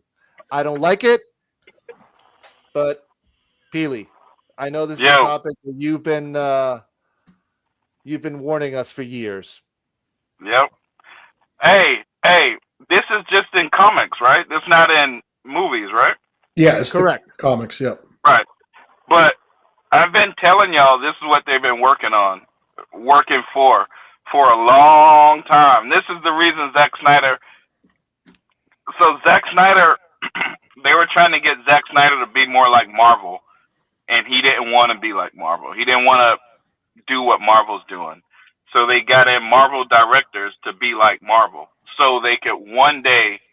That's the big bomb. They wanted to do a crossover. That was so obvious, and I've been saying that to everybody. And Will Rowlands worked on a movie one time, and it had some. I think it was Doctor Strange 2, and it had some Gotham City Batman stuff on set. So he kind of confirmed what I said maybe a few years ago. But it's the obvious blockbuster was to make a crossover, and I think with this comic they're kind of teasing it just to get it in the zeitgeist, just to get the narrative in the community, and I think that's what James Gunn is here to do. He made Superman light, bright, Marvel looking, so they could maybe one day do a film crossover. That'll be Disney owns a few IPs that you never hardly see Batman on TV on any of these TV series because Disney owns ABC, which ABC owns Batman TV. They own the rights to. Yes, I have heard that before. Right. Yeah. Oh, that is so nasty. Yeah. Wow. Yeah. So you never really see Batman in it, but so with Disney involved in Marvel, they could actually do that crossover because Disney has a lot of back-end IPs that... we could tie it back to what you were saying earlier about how they drip feed us stuff, how they give us little bits earlier, right? Because think about it, man. This seems like it's the new BVS. You know what I mean? Remember how for the longest time Warner Bros. Wanted to make a Batman versus Superman movie, so much so that they even put an advertisement for it in the I Am Legend movie? I Am Legend, yep. You know what I mean? They were just drip feeding little bits until we finally got to it. It seems like they're repeating that process. Yeah, that's what Joss Whedon came over for. That's what James Gunn is here for. And that's the reason Zack Snyder wasn't here, because he wasn't going to tone it up. You can't put Crypto the Superdog in a Zack Snyder movie. It just won't look right. No. Here's the thing. You can. He's not going to be a super dog. You could you could do it like the way I can't say it because Phil hasn't seen the stupid show, but if it's done the way a certain show did it, where it's just Clark Kent with a dog and he calls him Crypto, we could accept that. I mean that same dog that pulled Superman by his cape. Yes. You'll never get that You'll never get that from Zack Snyder. Right. You talking about this one right here. You ready? Home. Take me home. Right. You'll never get that dog in a Zack Snyder or Christopher Nolan movie. Yeah. He can never show up. But that little dog will be in a Marvel movie. You can definitely see him in a Marvel movie. All day, right? So now, if they have a crossover and you see that same little Crypto dog, he'll fit right in one of the Marvel crossovers that they do, So I can see the jokes I can see the jokes that Rocket Raccoon will be making. You know what I mean? Right, exactly. So when the suits are like, hey man, you got to find a way. Telling Zach, you got to find a way. We want to put Rocket Raccoon and BVS. It just won't work. And Zack Snyder, Lex don't use him as a pet. I mean, what we doing here? Right. They're like, hey Zach, we want Groot in Man of Steel, and they're like, no. Right. So when you tell James Gunn, hey, we might want to put Rocket Raccoon and, a Superman movie, and you can get Crypto the dog to help him out one day. It fits James Gunn, to a T. 100%. Yeah. To a T, right? So that's what, it was obvious that's what they were doing. Plus, at the time, back in the day when I was saying that, it was, you know, DC fans versus Marvel fans. The biggest bomb would be a DC Marvel crossover on film. And they were doing it at the time, remember, with like, what's the movie with Rambo and Arnold Schwarzenegger and all of those stars in one movie? Oh, the Expendables. The Expendables. Yes. Right, Yeah. right. Yeah. They were doing stuff like that. Or you see, But that made sense, Peely. Hold on, let me interrupt you right quick. That made sense. Expendables made sense simply because the tone of Arnold Schwarzenegger's movies, Stallone's movies, all of their movies were action-packed movies. They all had the same fucking tone. You're talking about Marvel and DC. You're trying to clash the two of them together. You know what's going to happen. They're going to try to make Marvel overshadow DC during that whole fucking time. Facts, because it's Disney. Right, 100%, because it's Disney. Man, hell and no. And that's what, like, Zack Snyder movies, like, look at Zod and the Superman fight. That was so through the buildings and all that. That was so epic. Hey, got Peely, hold up a second. Beat the whole MCU by itself. Peely, hold on a second. You completely cut out there. I think what happened was your Bluetooth turned on for a second and then it shut off. So I want you to repeat that. Yes. Someone called me, so I had to send it to. But that's what I'm saying. Like, imagine like Zod, he would beat the whole Avengers by himself, you know. And Zack Snyder wasn't gonna tone down to fit like the Avengers. You know what I'm saying? So they had to get somebody who would. But that's where that's where all the corporations are going to. You can see like Mortal Kombat. They have all these different characters now in Mortal Kombat. They got like Freddy Krueger or, you know, Jason or my son, he loves playing as Ghostface. It's his favorite character, Ghostface. You said Peacemaker, but now because Peacemaker came out first. Now Ghostface is out, so now Ghostface is his favorite. My son's 4 years old, bro. Right, but like look at all these characters coming together. Yeah. You know, look at all these, or in GTA 4, you could get like Superman, or GTA 5, you can get all these other different characters inside of the game. Mm-hmm. But that's the only obvious thing to do for movies, was to put them two together. But I don't want to see a Marvel dark side, bro. I don't want to see. I don't either. I don't either. I don't want to see none of it. But look at it. Like, all right, the suits, they look at it. There are things that work in live action, and there are things that only work animated. The trunk, for instance, it doesn't work in live action. Right. We're gonna see how it performs, and why aren't they showing it on the trailers? Because they're hiding it. They're hiding it. Yeah, they're hiding it. Right. They're trying to hide it. Home, take me home. Right. Look how it looks, and they were like, and he pulling them, and it's like, oh my god, bro. It's just like this motherfucker loves animals, don't he? Imagine Zod versus Hulk, not credible. Imagine Darkseid, the Zod remains. Doomsday, the Zod remains versus Hulk. Oh, right. Imagine Doomsday versus Hulk. Oh, Doomsday would. Right.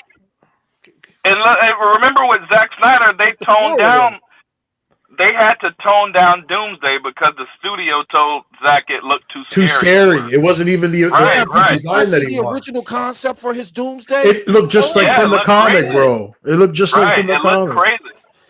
Right. Even the original Steppenwolf looked crazy. You know, but they had dude. He had to tone that down. Dude, I'm happy. I'm happy with the Steppenwolf we got in Zenith's jail, though. Oh, it's dope. I was too. Yeah. So imagine, like Disney don't even have like, you can't have like blood or, you know, anything wild like that. But so Zack Snyder just wouldn't fit in that, you know. So they had to change it. But you know, when the suits think of a crossover, they think of something like $2 billion or this gonna make so much money. But look at what we did with the Snyder Cut and all the noise we made online. Zack Snyder's Snyderverse is still competition to a DC Marvel crossover. More people would want to see the Snyderverse than they want to see a crossover. So we put a whole wrench in this whole big system that we've been trying to do, you know? Pull that back up. Pull it right there. So Very important. This may seem like an innocuous statement that he just made, but it's not. Marvel did a decent job with Thanos, but most of their other villains, yikes. Mhm. Hey, Joe, guess what the concept of Thanos was built on? Dark side. Dark side, bro. Dark side. Right. Dark side. And I remember reading something a long time ago, and I can't remember who wrote it, but it was a piece about the writers for the artists for Thanos and all of that. And there was a statement in there. One of them said, "We need our own dark side. Mhm. Make Yeah, him He was a direct. He And was now, a direct.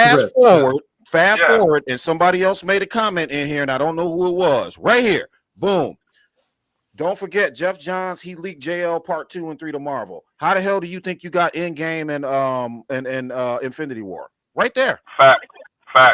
Right Facts. there. Right. They leaked my man's stories, his storyboards all the way over there. And that's that whole, even at 5 years later that you see in Endgame. Right. That was Zack Snyder shit, bro. He even Right. had that in there. Right. But look, even more than that, look at like we were talking about green screen. Look at the film style. It just changed once the script leaked. You know, it went from remember they're fighting in the airport. They just look like regular humans running around in the airport, and the camera was like at a distance where they look small and kind of weak. But then look at Thanos shows up. Thanos shows up exactly how Darkseid showed up, and like a green screen behind him. The final war looked like full green screen, just like Darkseid did when they were fighting with the world's heroes. You know, all of it was leaked, and when they leaked it, they totally took Zack Snyder's whole, not only his story, but they took his style of shooting and they made movies with it. You know, but that was only because Zack Snyder, if he was allowed to continue, not only he didn't have to be like Marvel, but he would have dominated Marvel. There would have been no like big hype for Endgame. Marvel would have been like, you know, second tier to Zack Snyder. You know, Same with that. Yep. BVS. I don't mean to cut you off, Peter. Yeah. First name, last name. True. BVS sparked Civil War 2, and that's exactly what happened. If you think about it, what was his name in Civil War? Helmut Zemo, the one that made Tony Stark and Captain America fight by leaking the video with his mom fighting with dying and shit. Helmut Zemo, that's Lex Luthor, bro. That's Lex. Think about it. Helmut Zemo was Lex Luthor. Iron Man was obviously Bruce Wayne. Batman, Captain America was Superman. Oh yeah, Batman, and then Captain America was Superman. They took that story from his. Well, yeah, because the thing is, too, dude, you got to also remember that Civil War wasn't even supposed to be Civil War. That was supposed to be something complete. It was supposed to be a completely different movie, and they didn't turn it. They turned it into Civil War after BVS, after they had announced BVS. Let me help you out with that, Rox. Captain America 4, the one that's just out right now. What is the name of that villain that Giancarlo Esposito is playing? It was about that group, the Serpent Society. That is what Civil War was supposed to be about, dude. I heard they wasted Giancarlo Esposito in this movie. They wasted him. Yeah, it's just so bad. And people want us to back down from this shit. I'm like, you are literally stealing a man's work, his life's work, and then turning it into a comedy. I'm like, no. Right. And it's Jeff Johns, and like Homeboy said earlier, Jeff Johns leaked it, and we're kind of living in what he did. You know, we're kind of living in that. Yeah, let me put this again so people that are jumping in now can see that we're not bullshitting. No, I remember there was even one scene. We have receipts here. But there was even one scene from, and I didn't watch the show, but I remember seeing the clip online. It was with Vision. What was the show? WandaVision? WandaVision. Yeah. There's there's literally an entire scene ripped straight from Man of Steel. Man of Steel, right? Yeah, like from in that show. I remember seeing the comparison, and it was like side by side with Man of Steel, and it was like shot for shot. It was unbelievable. Right. So that goes to show how these companies take Zach's shit and run with it, you know? Exactly. Right. So now for everybody in the chat who keeps saying that it's not real or those are they're all lies. So first of all, you live in fantasy land and you need to grow up because corporate espionage does exist. Companies steal from each other all the time. So grow up and be an adult. Number two, if you look on the screen here, look. That is a handwritten, drawn out storyboard from Zack Snyder on the left, and on the right, you got exactly what was going on in Infinity War and Endgame. Yeah, So, it's no denying it. There's no denying it these days. There's no denying that anymore. Anybody who denies it is just they're living in denial. So if you watch Sonic 3 or whatever the new Sonic is. There's so much Zack Snyder Man of Steel. Oh, dude, I noticed that. I saw it on theaters. I saw Sonic the Hedgehog on theaters, and I saw a lot of like inspirations. Hell yeah. Just like he was talking about. And for Dragon Ball. Yeah. And shout out to the creators of Sonic who actually listened to the fans when the fans criticized. Remember back when Sonic 1 came out with that horrible design? Yeah. So that just goes to show how when you listen to the fandom, you get rewarded. We will reward you. We'll give you our money, but you have to listen. Facts. Just like he said with WandaVision, and there's a WandaVision complete rip of Man of Steel.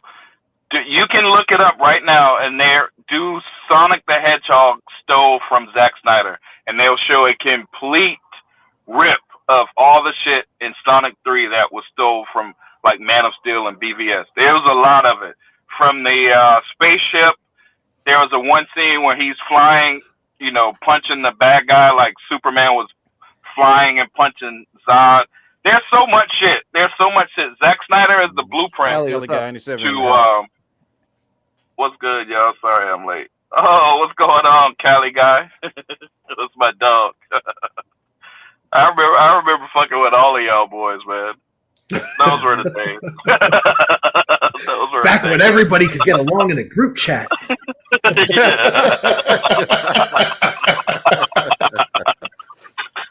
All right, so let's move on to the Pierre de Resistance. But before that, Kelly, I'm gonna give you a job. Let's put our cards on the table here, General. You're scared of me because you can't control me. You don't, and you never will. But that doesn't mean I'm your enemy. Then who is? Zod? That's what I'm worried about. Be that as it may, I've been given orders to hand you over to him. Do what you have to do, General. Also, Michael just showed up. Good fam. Hey, how you doing? What's up, Michael? What's up, Mike? So, this has been a very, how do I put it? Loud, I think, is the term. Week when it comes to DC news. Maybe not just a week, but the last few weeks, because we just had the Super Bowl. We had a promotion for a certain movie with a certain director not showcasing his protagonist. And then all of a sudden, this happens. If I can get it to work. Hey man, let me tell you something, bro. You're gonna have all this stuff in your room and in your office and stuff. You better learn how to use it.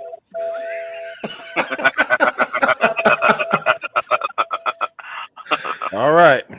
Here we go. I want everybody to take a good long look see at this picture here. And but before we do that, Anthony, is that you? My least favorite person on earth, Justin. How you doing? You're not the only rich guy here with a fancy car. You know Christine Everhart from Vanity Fair? You guys know each other? Hi. Yes. Yes. Yes, roughly. We do. BTW, big story. The new CEO of Stark Industries. Congratulations. I know. My editor will.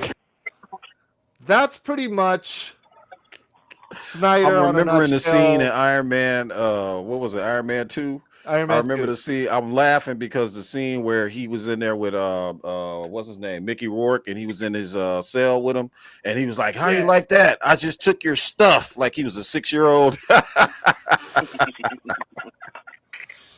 Oh my god! Now, all right. Okay, go ahead, Charles. Go ahead. Phil, can you please bring up the picture with the crayon drawings on it for me, please? Oh, there it is. All right, Exhibit A.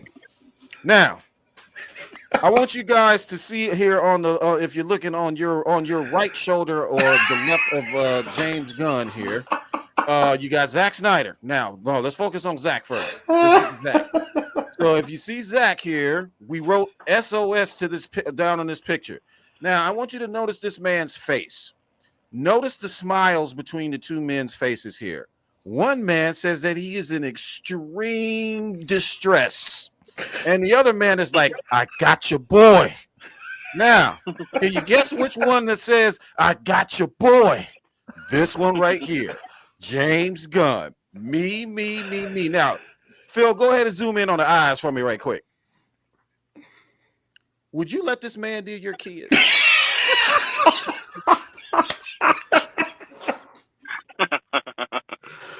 And that's not a question about his proclivities or what is rumored to be his proclivities. Real quick, you gotta question. Zoom in on the hair too, Phil. Yeah, pull out on that hair for me right quick. All right there. All right. Now, my man Rocks made an interesting observation earlier about this picture. What does that remind anybody of? A certain movie with something about Mary. Something about Mary. He's got freaking load in his hair, bro. He earned himself a drop, dude. Yep.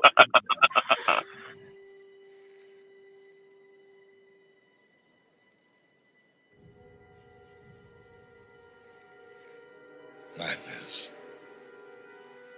This is Sparta!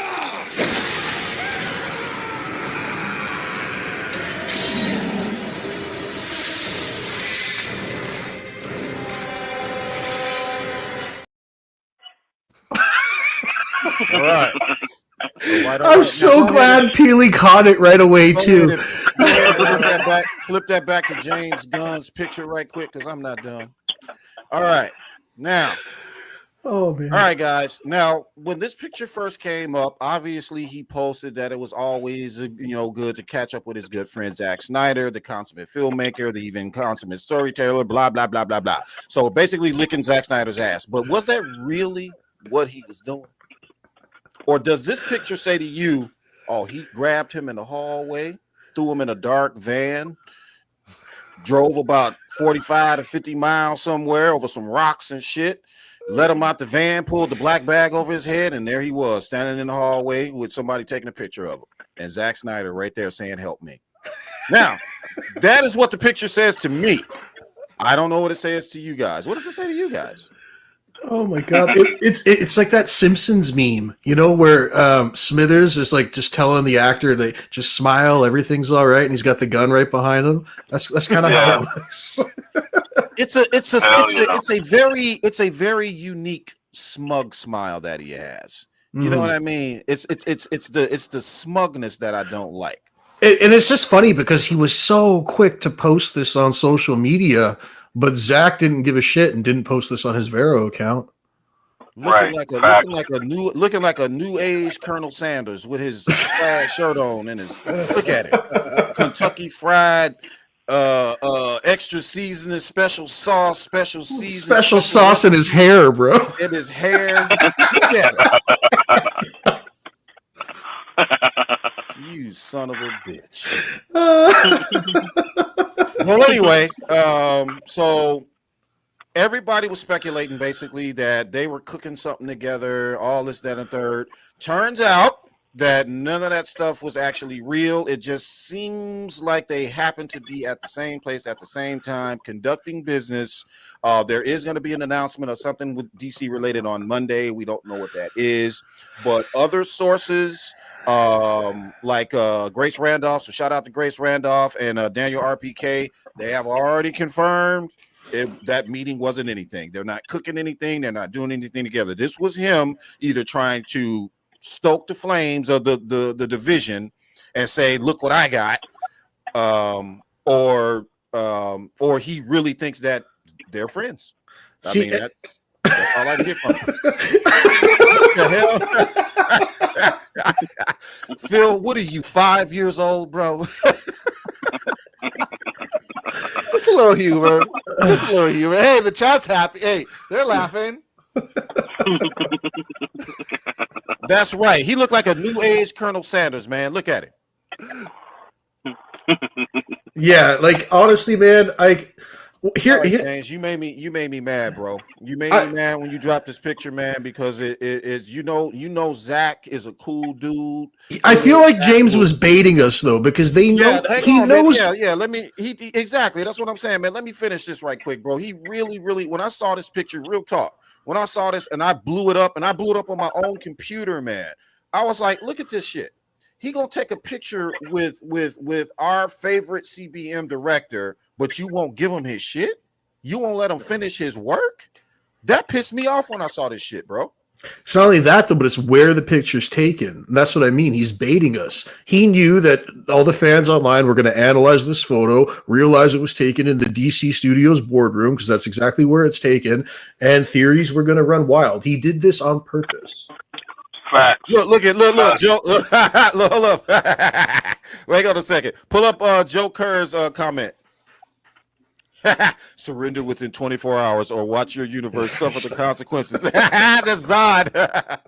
Do we have that one? Hold on. Let me see if I have it. Hold on. Do I have that one? Oh, snap. I don't have that one. Damn. Okay. It's one to add. Definitely. An ad. You know, and here's the thing too. I think Zach is too nice of a person. Where if James Gunn asked him to take a photo, I don't think he's going to say no.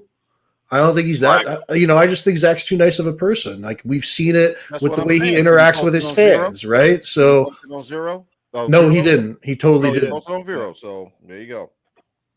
Yeah. Think about it, fellas. Though. Yo, Peely, I wanted to ask you, what are your thoughts on this picture? By the way, this is an old picture. Who is that? That's James Gunn, bro. Johnny. Oh shit!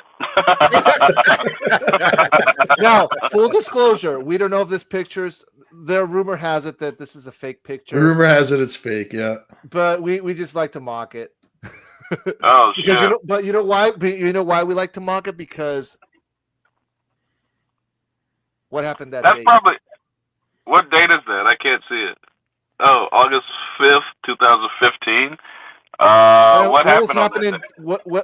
What was happening? What movie was filming during that year? BVS, right? There you go. BVS. Yep. There you go. Yep.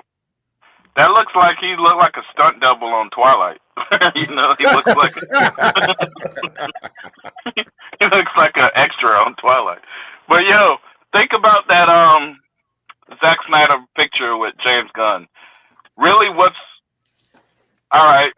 You know how we was talking about drip feed and Hollywood drip feeds, right? So we know Zack Snyder drip feeds, how he puts little clues on his Vero and stuff like that.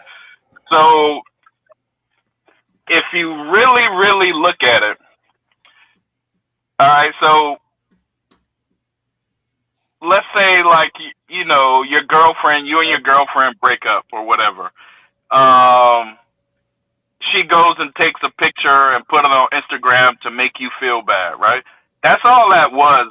But here, look at the drip feed. Look at the drip feed. So Zack Snyder comes back to Warner Brothers to do the 300 prequel about a year ago. Right. At the same time, all right, so that's big news that nobody really talks about because everyone was like, "Oh, Zack Snyder will never go back to Warner Brothers. He's fine at Netflix. Blah blah blah. He'll never go back to Warner Brothers." So now he's back at Warner Brothers. All right, people don't want to report on that because people don't want to admit that they were wrong. All right. So then watch what the biggest competitor starts doing. Marvel starts to bring all of their big guns back. Robert Downey Jr. Russo brothers. Yep. They're actually in talks with Chris Evans.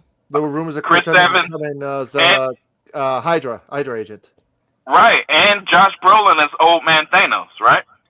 So Marvel is, I think it's called King Thanos. Yeah, King Thanos. Right. So Marvel is gearing up for something big from their competitors. If they got to put their starters back in, they know their competitors are about to do something big, right?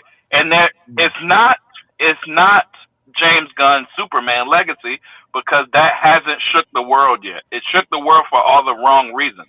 Mm-hmm. All right, so then Zack Snyder, it starts to come out, hey, would you ever go back and do comic book movies? And he's like, yeah, if I can do Dark Knight Returns, right?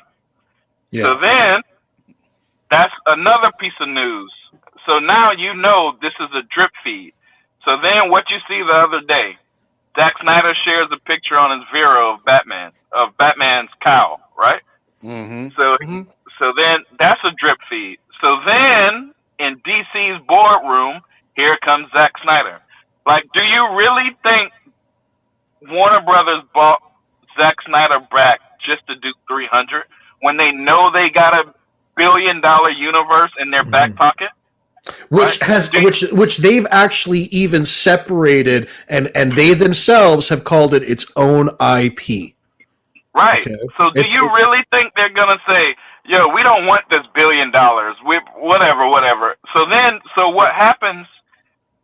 They know they got the Snyderverse. If all else fails, they know they can fall back on the Snyderverse and make a lot of money. So now, let's see. Now Zack Snyder starts talking to Frank Miller, doing little interviews with Frank Miller. What is that really? That's production right there. They're what is it called when the director goes out and he starts like interviewing people in the city? Scouting and pre-production. Right.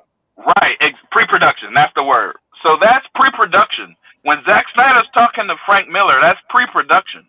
So what could he be talking about? So then you go back to that quote from Dark Knight Returns. I beat you before. I'm the only guy who ever beat you.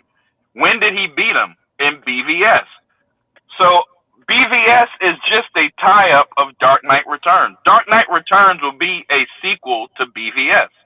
So the studio really brought Zack Snyder back, not to do 300, which he will do, but it was to continue his universe. It's always been that. So then I really think this meeting right here was the studio telling James Gunn that's what's going to happen. So James Gunn, when he figures out, oh shit, Zack Snyder's back, he tries to get ahead of it and make it like, oh, I'm so happy, guys, look at this. But he's really, really pissed. He's really, really mad at the time. Zack Snyder is just walking in like, remember on RoboCop at the beginning when Dick Jones robot went crazy, and then the other guy came and took the job, and then Dick Jones got pissed? Zack Snyder is the other guy right here taking the job. Dick Jones is fucking James Gunn, losing his job in the boardroom that morning. So then James Gunn is a troll. So he's going to come and he's not going to say what's really going on. Zack Snyder already was sharing what's really going on. They were doing pre-production for Dark Knight Returns, and they're not telling anybody. He shared the Batman cowl. Damn. He shared the Batman cowl. Going deep. That's when Hold on, bro. Hold on, Peter. You smoking right now, brother. Slow down for a second. Hang on a second, baby. So I remember that picture, dude. And it was like to the background, basically. It shows his back, right? And then it shows the foreground and all of that stuff. That's what that was about. They've been in the 300 shit is just a smokescreen. Of course he can do 300. Of course he can do a 300 prequel. But look what's going on. Rebel Moon just destroyed all Star Wars in views on Apple TV. On Rebel Moon Disney Plus. Right. Disney Plus. So Rebel Moon just pretty much destroyed all of the Star Wars on Disney Plus, right? So you gotta know a studio looks at that, all right? So we got this homemade movie by Zack Snyder, who we used to have, and he just destroyed the biggest IP in movies, in views, with a no-name movie. So imagine what he can do if we give him his verse back, if we give him his universe back. All right, now, here's the problem I have with that, Peely. All right, let's hear it. I like to believe that cooler heads will prevail, but when it comes to Warner Brothers, but how many instances have we had where we thought there were adults in the room, turning out that they were not adults in the room? My problem with that whole thing is if I were Zack Snyder, and I made a post about this, if I were Zack Snyder, I'd be like, yeah, I'll come back, but here's the stipulation: if you want me to come back and finish my universe and create more shit for you, you will, and this will be written in the contract, meaning I will sue the shit out of you if you break contract. You will absolutely not interfere with notes, with studio notes, with executive notes, none of that shit. You will stay the fuck out of my business and you will let me do my damn job. That would be written into the contract. If you want me to come back, that would be like the main. That's it.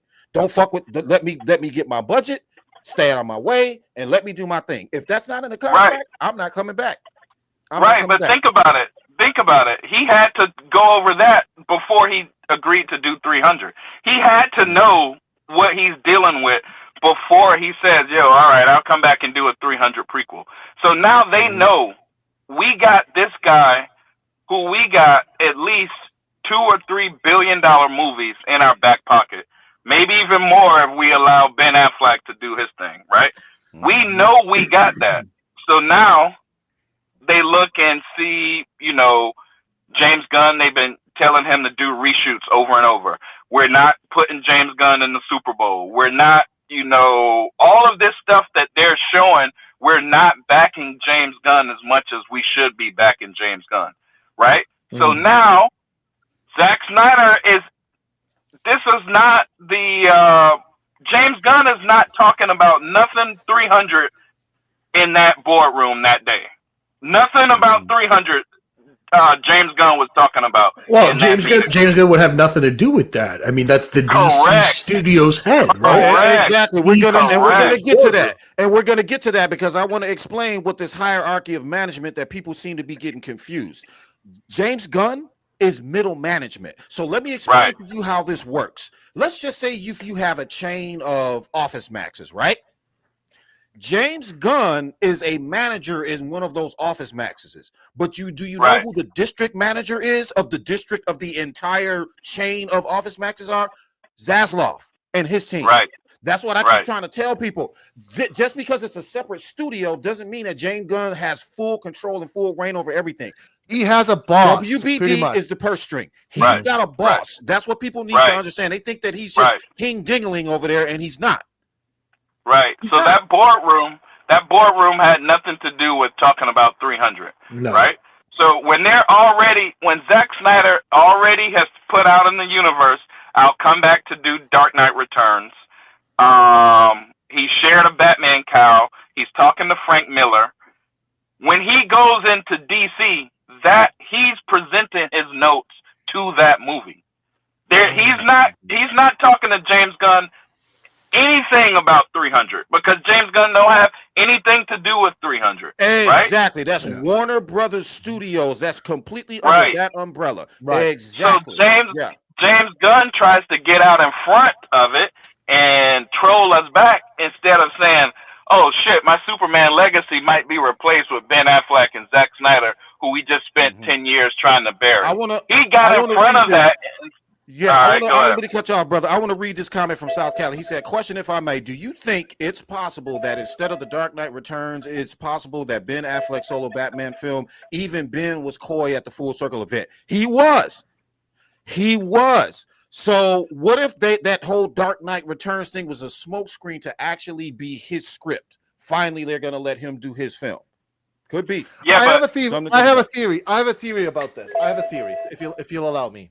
Okay. all right. And after that, Kelly, you get a drop. I think that one of the terms that they're trying, that Snyder, one of the conditions, like you said, Charles, like, listen, give me this budget, stay the fuck out of my way, let me do my thing, and you guys make $1 billion or what have you. I think he's asking, these are the conditions he's asking. I want Ben's script. I want to finish my Justice League 2 and 3, and I wrap up with The Dark Knight Returns, and I'm done with comic book movies. And he's already shown that he can do movies back to back. So you get Ben Affleck. Obviously, he's in his early 50s. To bulk up is going to take time. That's fine. Snyder can still do the UFC movie that he's going to be doing and the LAPD movie. So while he's doing that, Ben Affleck can start working out and bulking up.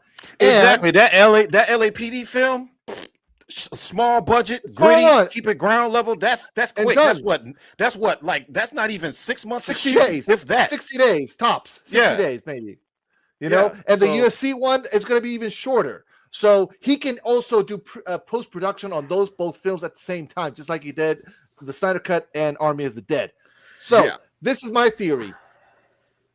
He's going to make Batfleck and Justice League 2 and 3 back to back.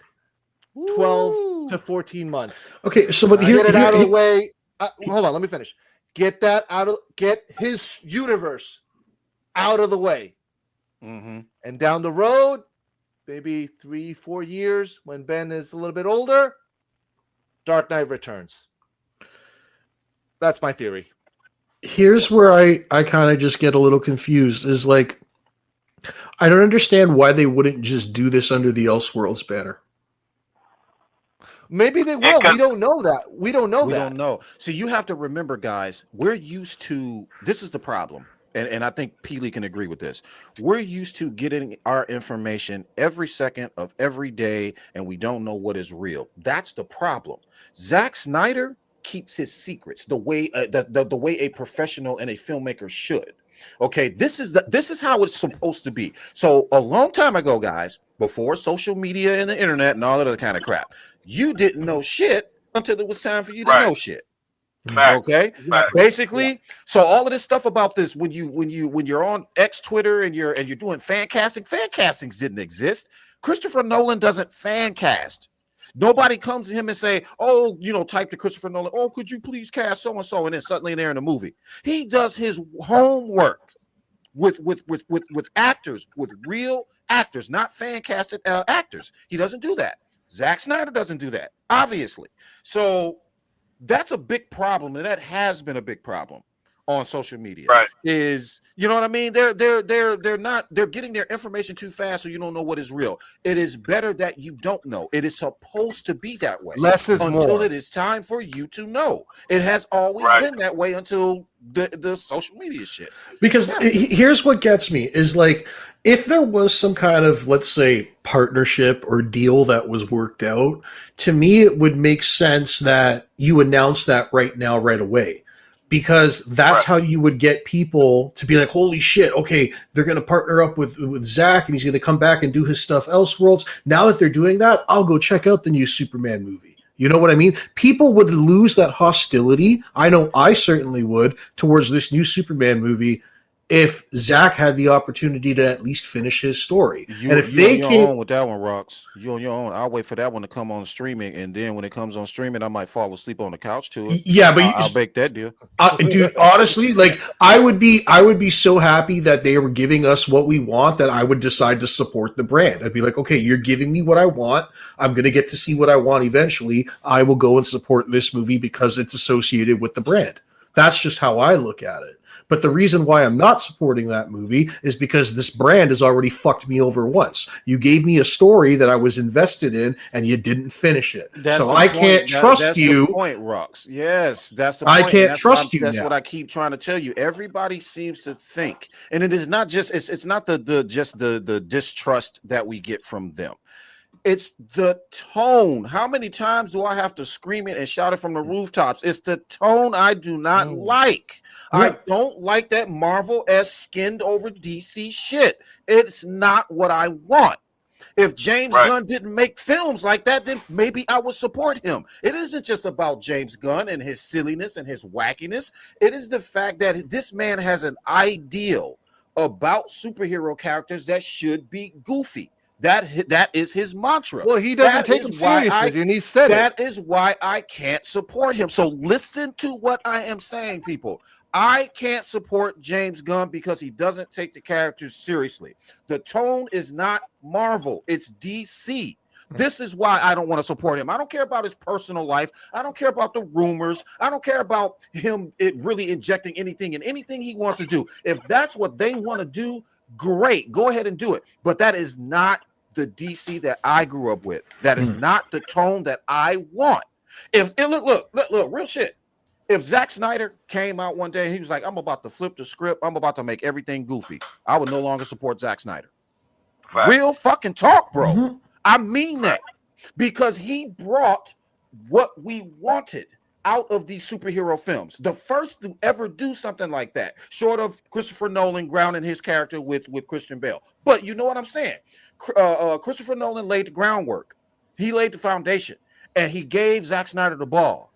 So we were interested in that type of DC. Yeah. You are trying to speak to the masses with a kid-friendly Superman between the ages of 6 and 13? Right. But look, it's not going to work. And look at this right here. He keeps injecting himself in everything. Look at this shit. The marketing, yep. Right.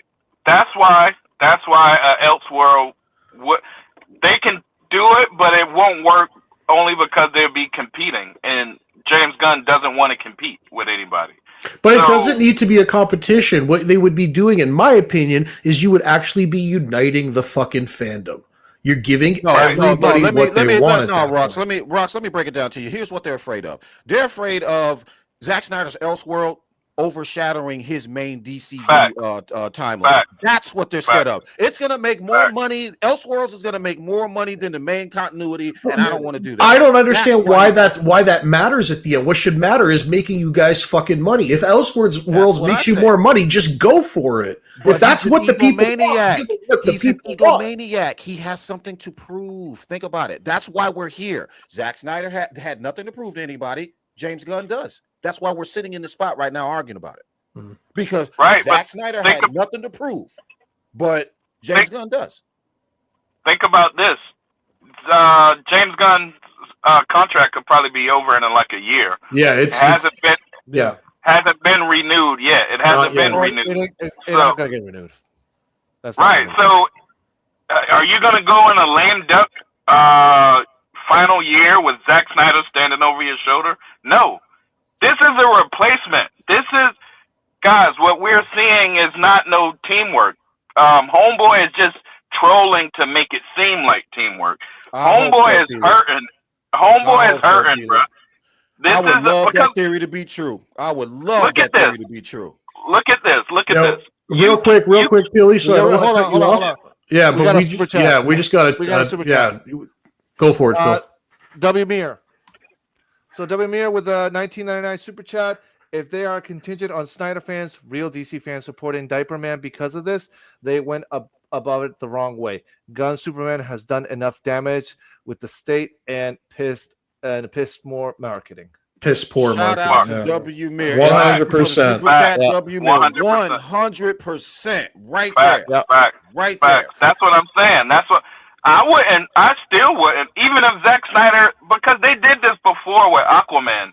They made it seem like Zack Snyder's still kind of around. He's still got something to do with the movie, and everybody went to see Aquaman and hope we're still, supporting Zack Snyder's Snyderverse. But then it didn't turn out like that. So exactly, and not only that, they still selling this man toys, his figures from his movies, bro. Right. Right. Come right, on, man. And they're still making new figures. They're Right. still dropping new figures. That's what I'm saying. That's what I'm saying. Apparel. They were doing the BVS workout apparel. I don't know if you've seen that. Right. On I saw that too. Right. Yeah. No, think about Zack Snyder's name is synonymous right now with his Snyderverse. With nothing else, he can do a million other movies, and people see him, and they still think about his Snyderverse. No matter what. I don't mean to cut you off. For W Mir, man, drop him. Give him a drop, bro. Yeah. All right. Callie, I owe you a drop. Callie, I owe you a drop, so I haven't forgot about it. So I'll do that before the show ends. But yeah, a drop for W Mir. You're gonna have to take it over. Ah, right. Commencing drone mode. Thermal imaging is showing me 24 hostiles on the 3rd floor. Why don't I drop you off on the 2nd?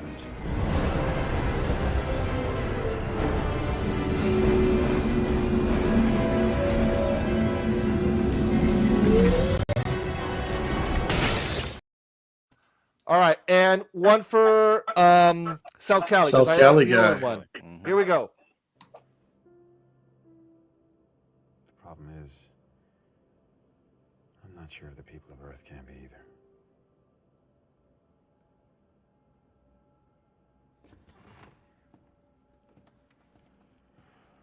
Sometimes you have to take a leap of faith first. The trust part comes later.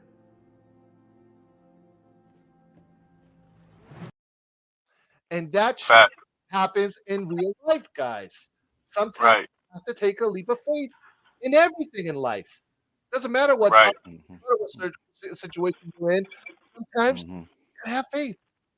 Right. Yeah, no, I agree. Yo, this is a Homeboy's in his final year, bro.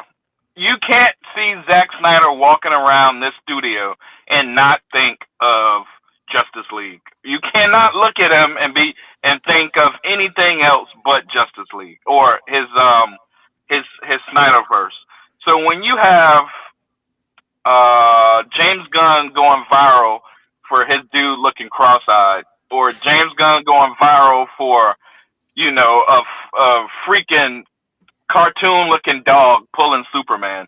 When you have James Gunn going viral for all the wrong reasons, the suits can only think about Zack Snyder.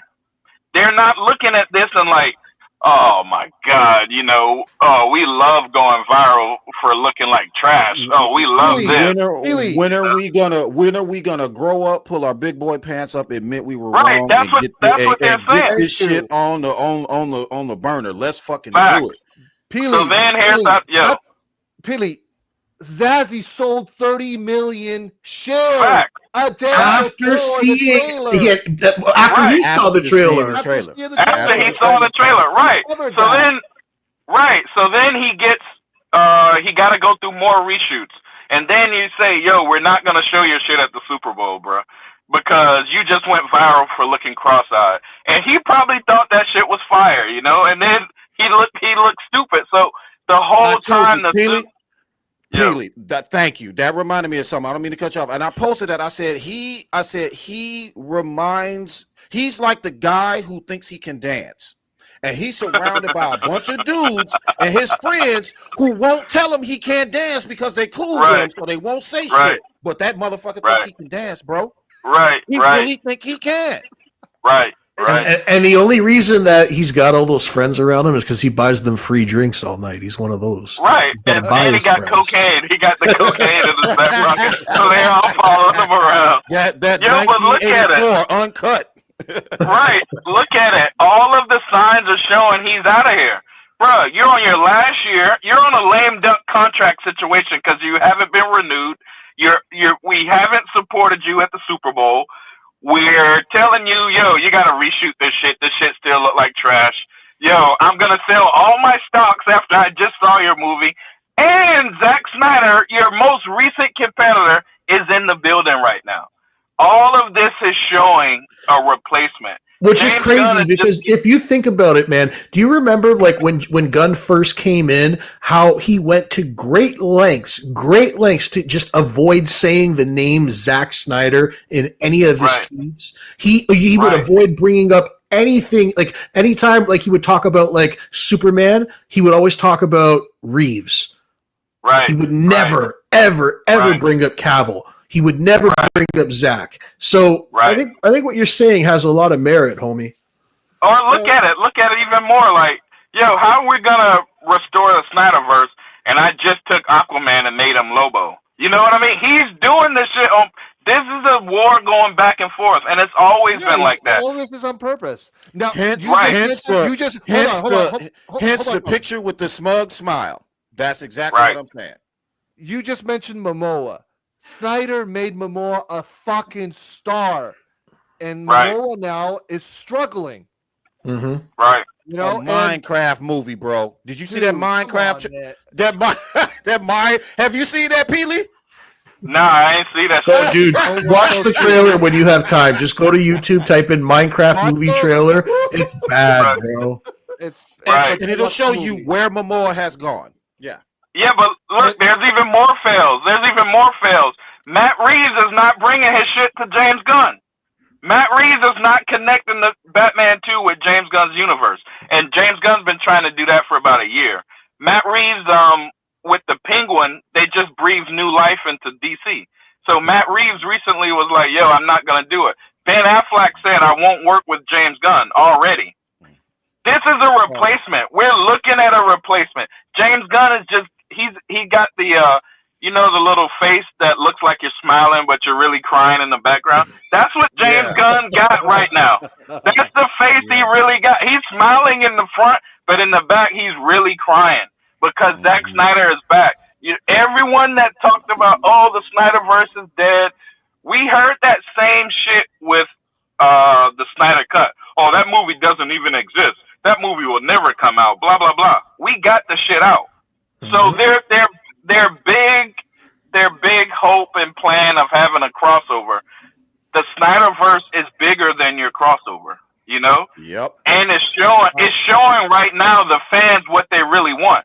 $11 stock price is still low as fuck, bruh. That they hasn't shot up yet. It's not That's 11. what I keep trying to tell people. I said, let me tell you something, man. And at the end of the day, can you imagine it? And I'm getting ready to bug out here, so I want to say this last thing. I'm going to let you guys pick it up from here. I got an early morning tomorrow. I got to work tomorrow. I work on the weekends. Yeah, I gotta go soon too.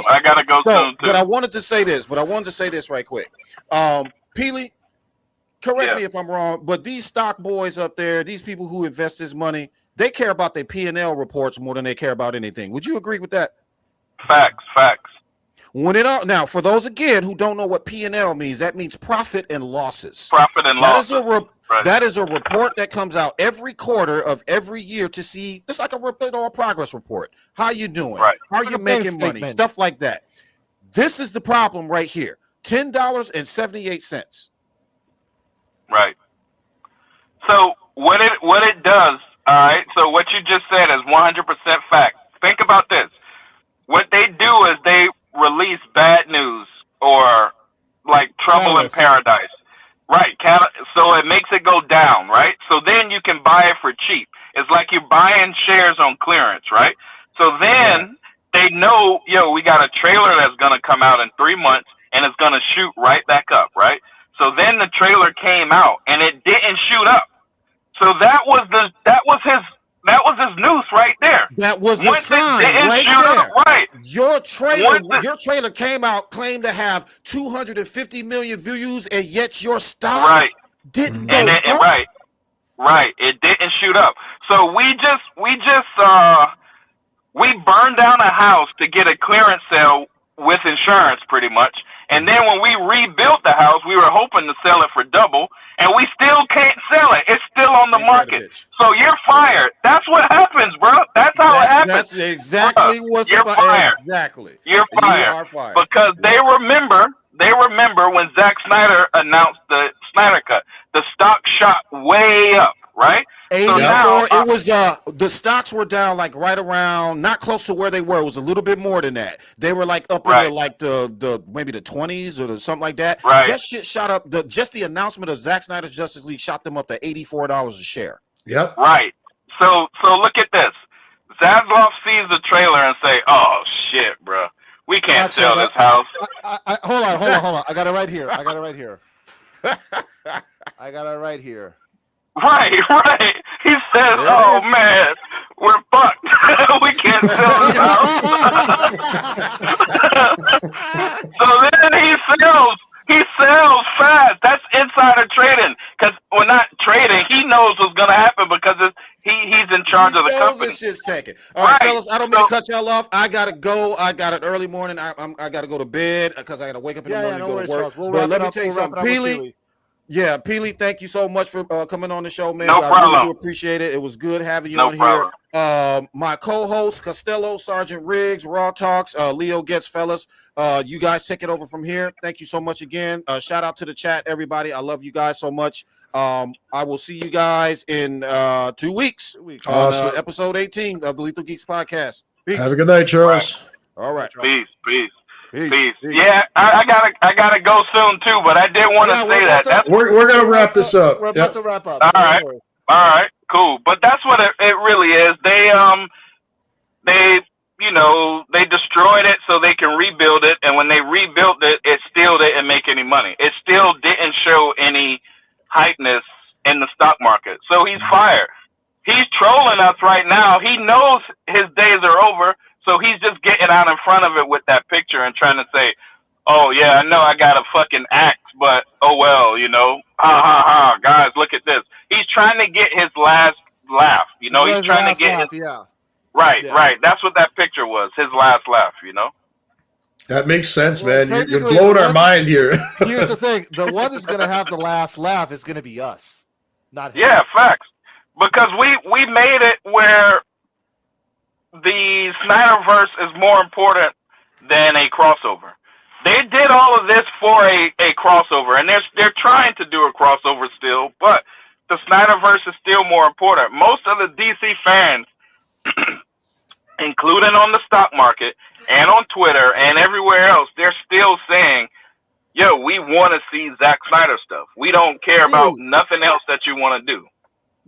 So we're gonna wrap up. We're gonna do one last topic, but before we move on, I want your take on what Sin Havoc is saying. Shout out to you, Sin Havoc. WBD being sold into parts, liquidation time. What are your thoughts?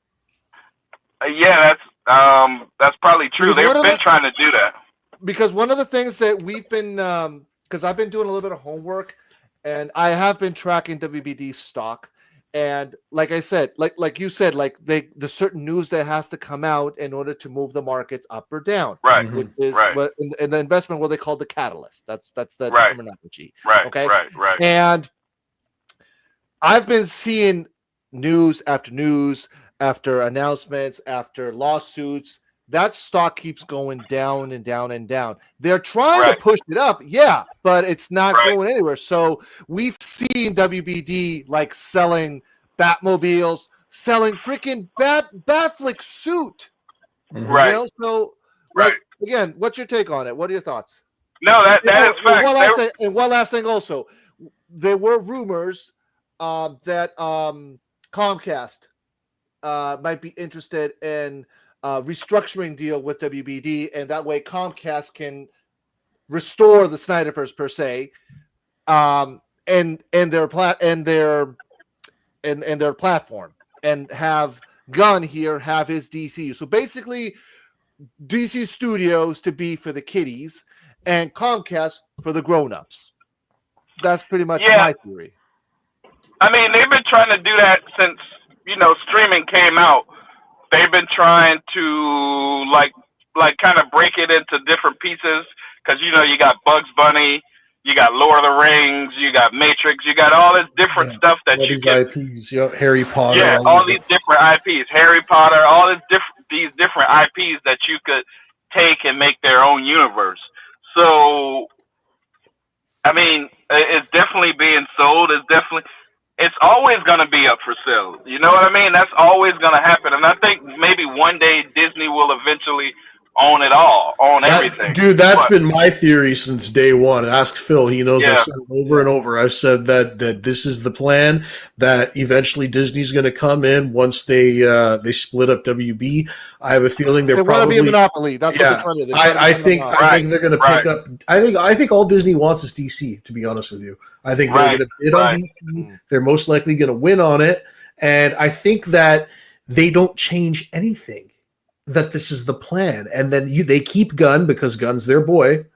They keep going with Gunn's slate, and then eventually they connect it with a crossover. Right. Yeah. I think that's eventually what's going to happen. I think that's the inevitable. I think Disney's going to try to get everything, like a monopoly. The only thing that can stop it really is the government breaking it up and not allowing the monopoly. See, but here's the thing. I could see the government getting involved if they were to looking at purchasing all of Warner Brothers. If they were to turn around and say, no, we just want DC, I don't think the government's going to give a shit. Right. Yeah, I agree. That's a fact. If it just sticks to DC and, not Looney Tunes or, all that other stuff, I think Disney will eventually get it.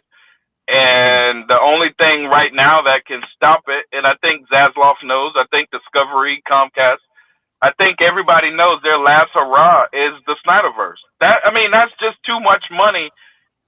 The fans have shown that, bro, we'll do anything, and like you said, from the toys, the merchandise, everything, the fans have shown that this is a huge, huge we even put a freaking truck in their goddamn front door. Yeah, right in their faces. Right. The fans have shown this is what they want. So, why not make the money?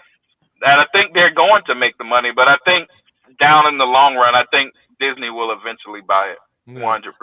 All right, so I want to shout out to I got a super chat here, and then we're gonna move on to our last top, and then we'll wrap it up, Peely. So WB here with $4.99 super chat. That pick has nothing more than Nicholson Joker with being Batman. Is he insinuating that's what it looked like? It looked like the two like standing together. The Gunn and Snyder. You got a drop for that one. You know what happened to this guy, Jack? Well, made mistakes. And then he had us. Right now you want to get nuts? Come on, let's get nuts.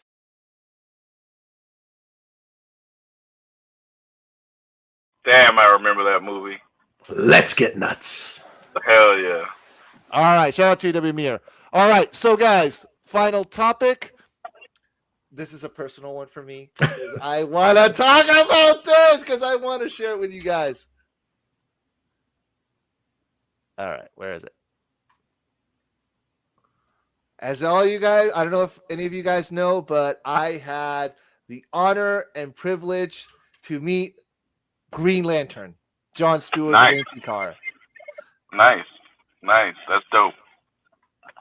So Wayne T. Carr is in Boston, and he is performing in the American Repertory Theater in Harvard Square. So if anyone is in the greater Boston area or in Rhode Island or in New Hampshire, hell, even New York, if you're close, a few hours away, come support Wayne. Come see the Odyssey. I saw the show, and he fucking nailed it. He killed it. Dude, I can see now why I cast him as John Stewart. Who did he play in the Odyssey? He played Odysseus. Oh, he was Odysseus. He was Holy Odysseus. shit! Yeah. Holy shit! That's awesome. Yeah, right there. Right. Oh, it doesn't see that. Yeah. I didn't realize he played Odysseus. There it is. I can't zoom in. It's okay. No, that's good, man. That's incredible. Wait, hold on. Yeah, I can. Hold on. I got more pictures here. Hold on. Let me open it in this screen. Hold on. There we go. Yeah, dude, he played as Odysseus. That's awesome, man. I had no idea. I knew you were going to the show. I knew he was going to be there. I just didn't know he was Odysseus. That's awesome. Yeah. That's dope. Dude, I Look at that. so, Look at that. That's awesome, bro. I was so humbled, so humbled to meet this man. Nice coat, Seaway. Oh, thank you. No, dude, guys, he looked happy as shit to meet you too, dude. dude, Look at like, that smile. so guys, like, I'm gonna share something because with you guys, like, when I met him and shook his hand, I could literally feel the aura in the man. Such good positive energy. I was like, wow, like, this guy really is a genuine, decent human being. Leave the Green Lantern aside. Okay, that's a character. The man, Wayne himself, just the brief moments I had, I can tell right there from the get-go, this guy's a freaking awesome dude. That's awesome, man. I'm glad you got that experience, dude. You deserve that. That's awesome. Yep. Hell yeah, that's dope, bro. So yeah, dude. Like, so guys, if you have an opportunity, please shout out to you, Wayne, and go support and go see the show, guys. If anybody's in the Boston area, please go see the show. I promise you, if you guys go see the show, it's a 3-hour show with 2 intermissions. If you are a true DC Snyder fan and you want to know why Zack cast this man, the performance, because Odysseus is also a soldier, he's a general. John Stewart, ex-Marine Corps soldier. I can see it right there with his performance. It hit me like, damn. I just made the switch in a moment when I'm seeing him perform as Odysseus. I switched it to John Stewart in my mind, and I was like, holy shit. I see now what Zach sees. What Zach saw. Yeah. That's awesome, yeah, bro. dude. Yeah. That's incredible. Absolutely. So the Emerald Cut, release the Emerald Cut, guys. We're gonna see that cut because when the Snyderverse is finally restored, we're gonna get that scene. It's just a matter of time because Peely, you've been through this for years. And I get, like, the topic can be sometimes polarizing and it can involve politics and this and that and what have you, but that's just life in general. Right. And these are things that unfortunately we have to accept and just live through it and just suck it up. But most importantly, guys, we have to stay united, be a community, and just support and just keep the fight because there are more than of them. Yes, these corporations, they've got the money, they've got the resources, they've got the shills, your Robert Meyer Burnett's, your Campias, your Ramos, whatever. But the real fans that want to see this conclude, and Rox, we've said this multiple times, we're not saying no to a new universe. I've already. I know Charles got a little defensive when I said it, but I've already said a few times, man. If they gave me what I wanted, I would go support James Gunn just because what he's doing is under the DC brand. But the reason why I'm not supporting Gunn is because I've been burned by this brand already once when it came to Zack Snyder. I don't want to be burned again. You guys gave me a story. I want to see it completed. I don't want half a story. So now you guys are telling me to go start a new story? Chances are you're not going to finish that story either. Why would I get involved? And it's not the first time they've done this. Not the first time. Right. Like we got lucky that Nolan was able to finish his arc. Yeah. But we're still waiting on Green Lantern, the Ryan Reynolds one. We're still waiting on supposedly the Birds of Prey movie after that flopped. Like, dude, there's the what's this other one? The J.J. Abrams Black Superman. Whatever he was going to do there, yeah. Whatever don't make that movie, JJ. Just drop it. Just in case. Yeah. Watch it. Yeah. Actually, you know what? Listen, I want to say I'm not against the Black Superman, but I don't like what they're doing in what J.J. Abrams wants to do because I think they said that J.J. Abrams wants to do Black Clark Kent. I say if you're going to do Superman, you cast Michael B. Jordan and you do Val Zod. Valzad, Calvin Ellis. Or Yeah. Calvin Ellis. Yeah, one of the two. Yeah. You get Dude, Michael B. Jordan in there. You have various dude. Fucking Terry McGinnis. Mm-hmm. Give us some Batman Beyond, bro. God said. Oh, that's another thing that happened. That I think Rocksteady's going to. Rocksteady, yes, I heard that. Video game. I heard that. I can't wait, dope. dude. Yeah. I've said it. I've said it for so long. Why have we not gotten Arkham Beyond? That's what I would call the game. Batman Arkham Beyond or Beyond Arkham. One of the two. Pick it. So, guys, we're gonna wrap up because it's getting late. So, Peely, final thoughts and where people can find you, and what's the message? What's your message to the people? Because, I guess, like we've said, you've been on this fight since day Long one. time. Yep, long time. Yep. Yeah, I just appreciate y'all boys for having me on, man. You know, I fuck with both of y'all. You know, I still talk to Rock all the time, and that's my dog. You know, both of y'all are cool.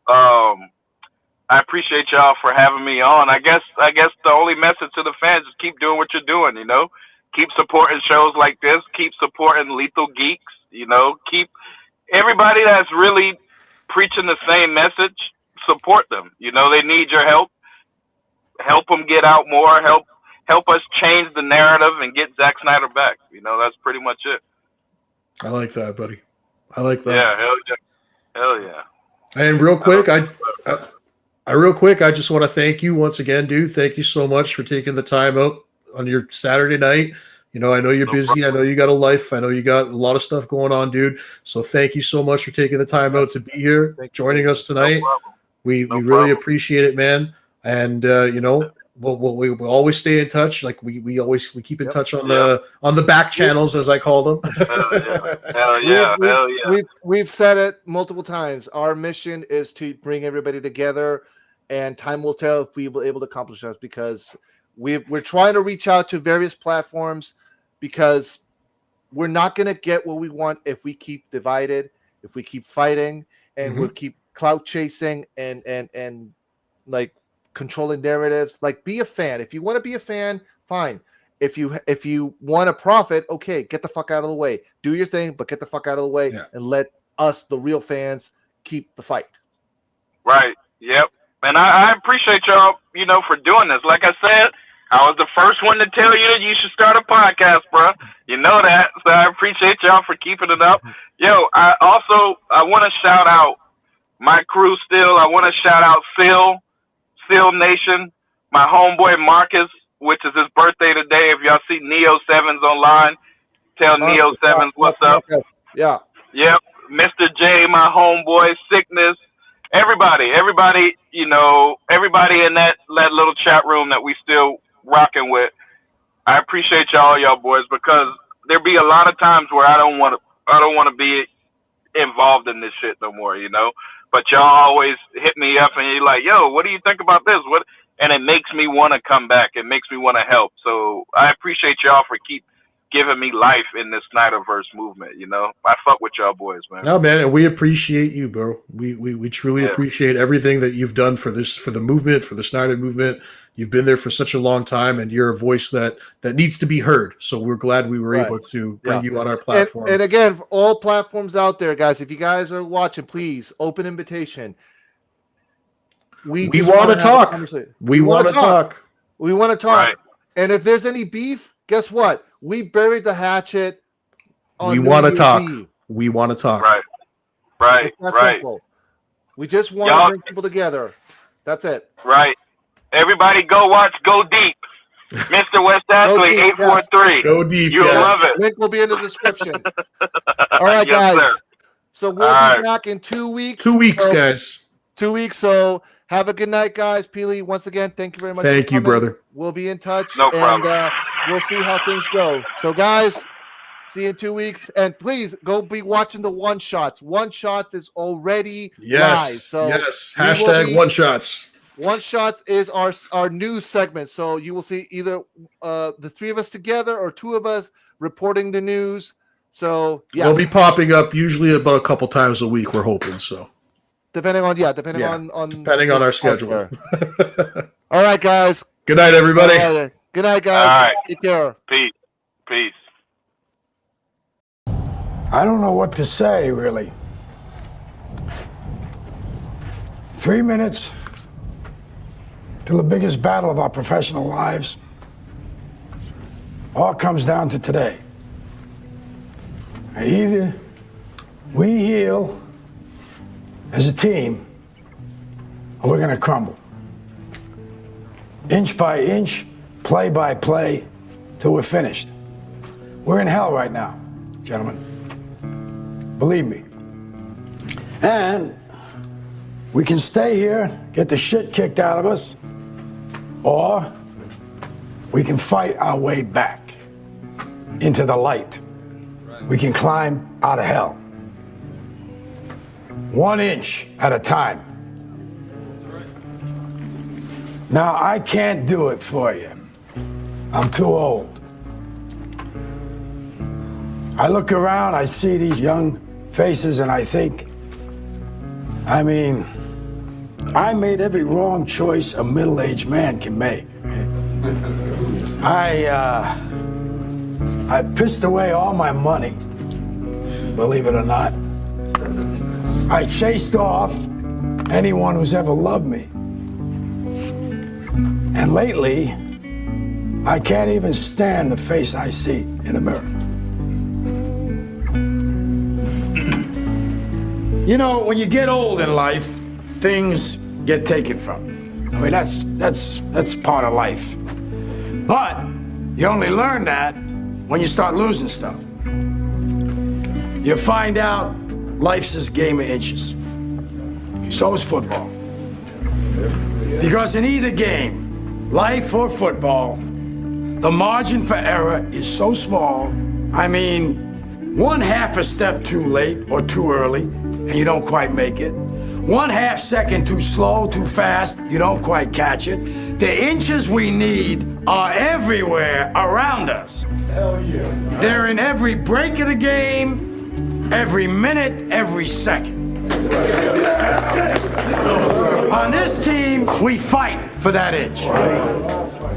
On this team, we tear ourselves and everyone else around us to pieces for that inch. We claw with our fingernails for that inch.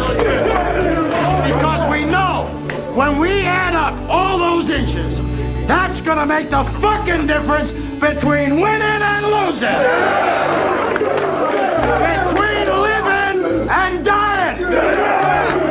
I'll tell you this, in any fight, it's the guy who's willing to die who's gonna win that inch. And I know if I'm gonna have any life anymore,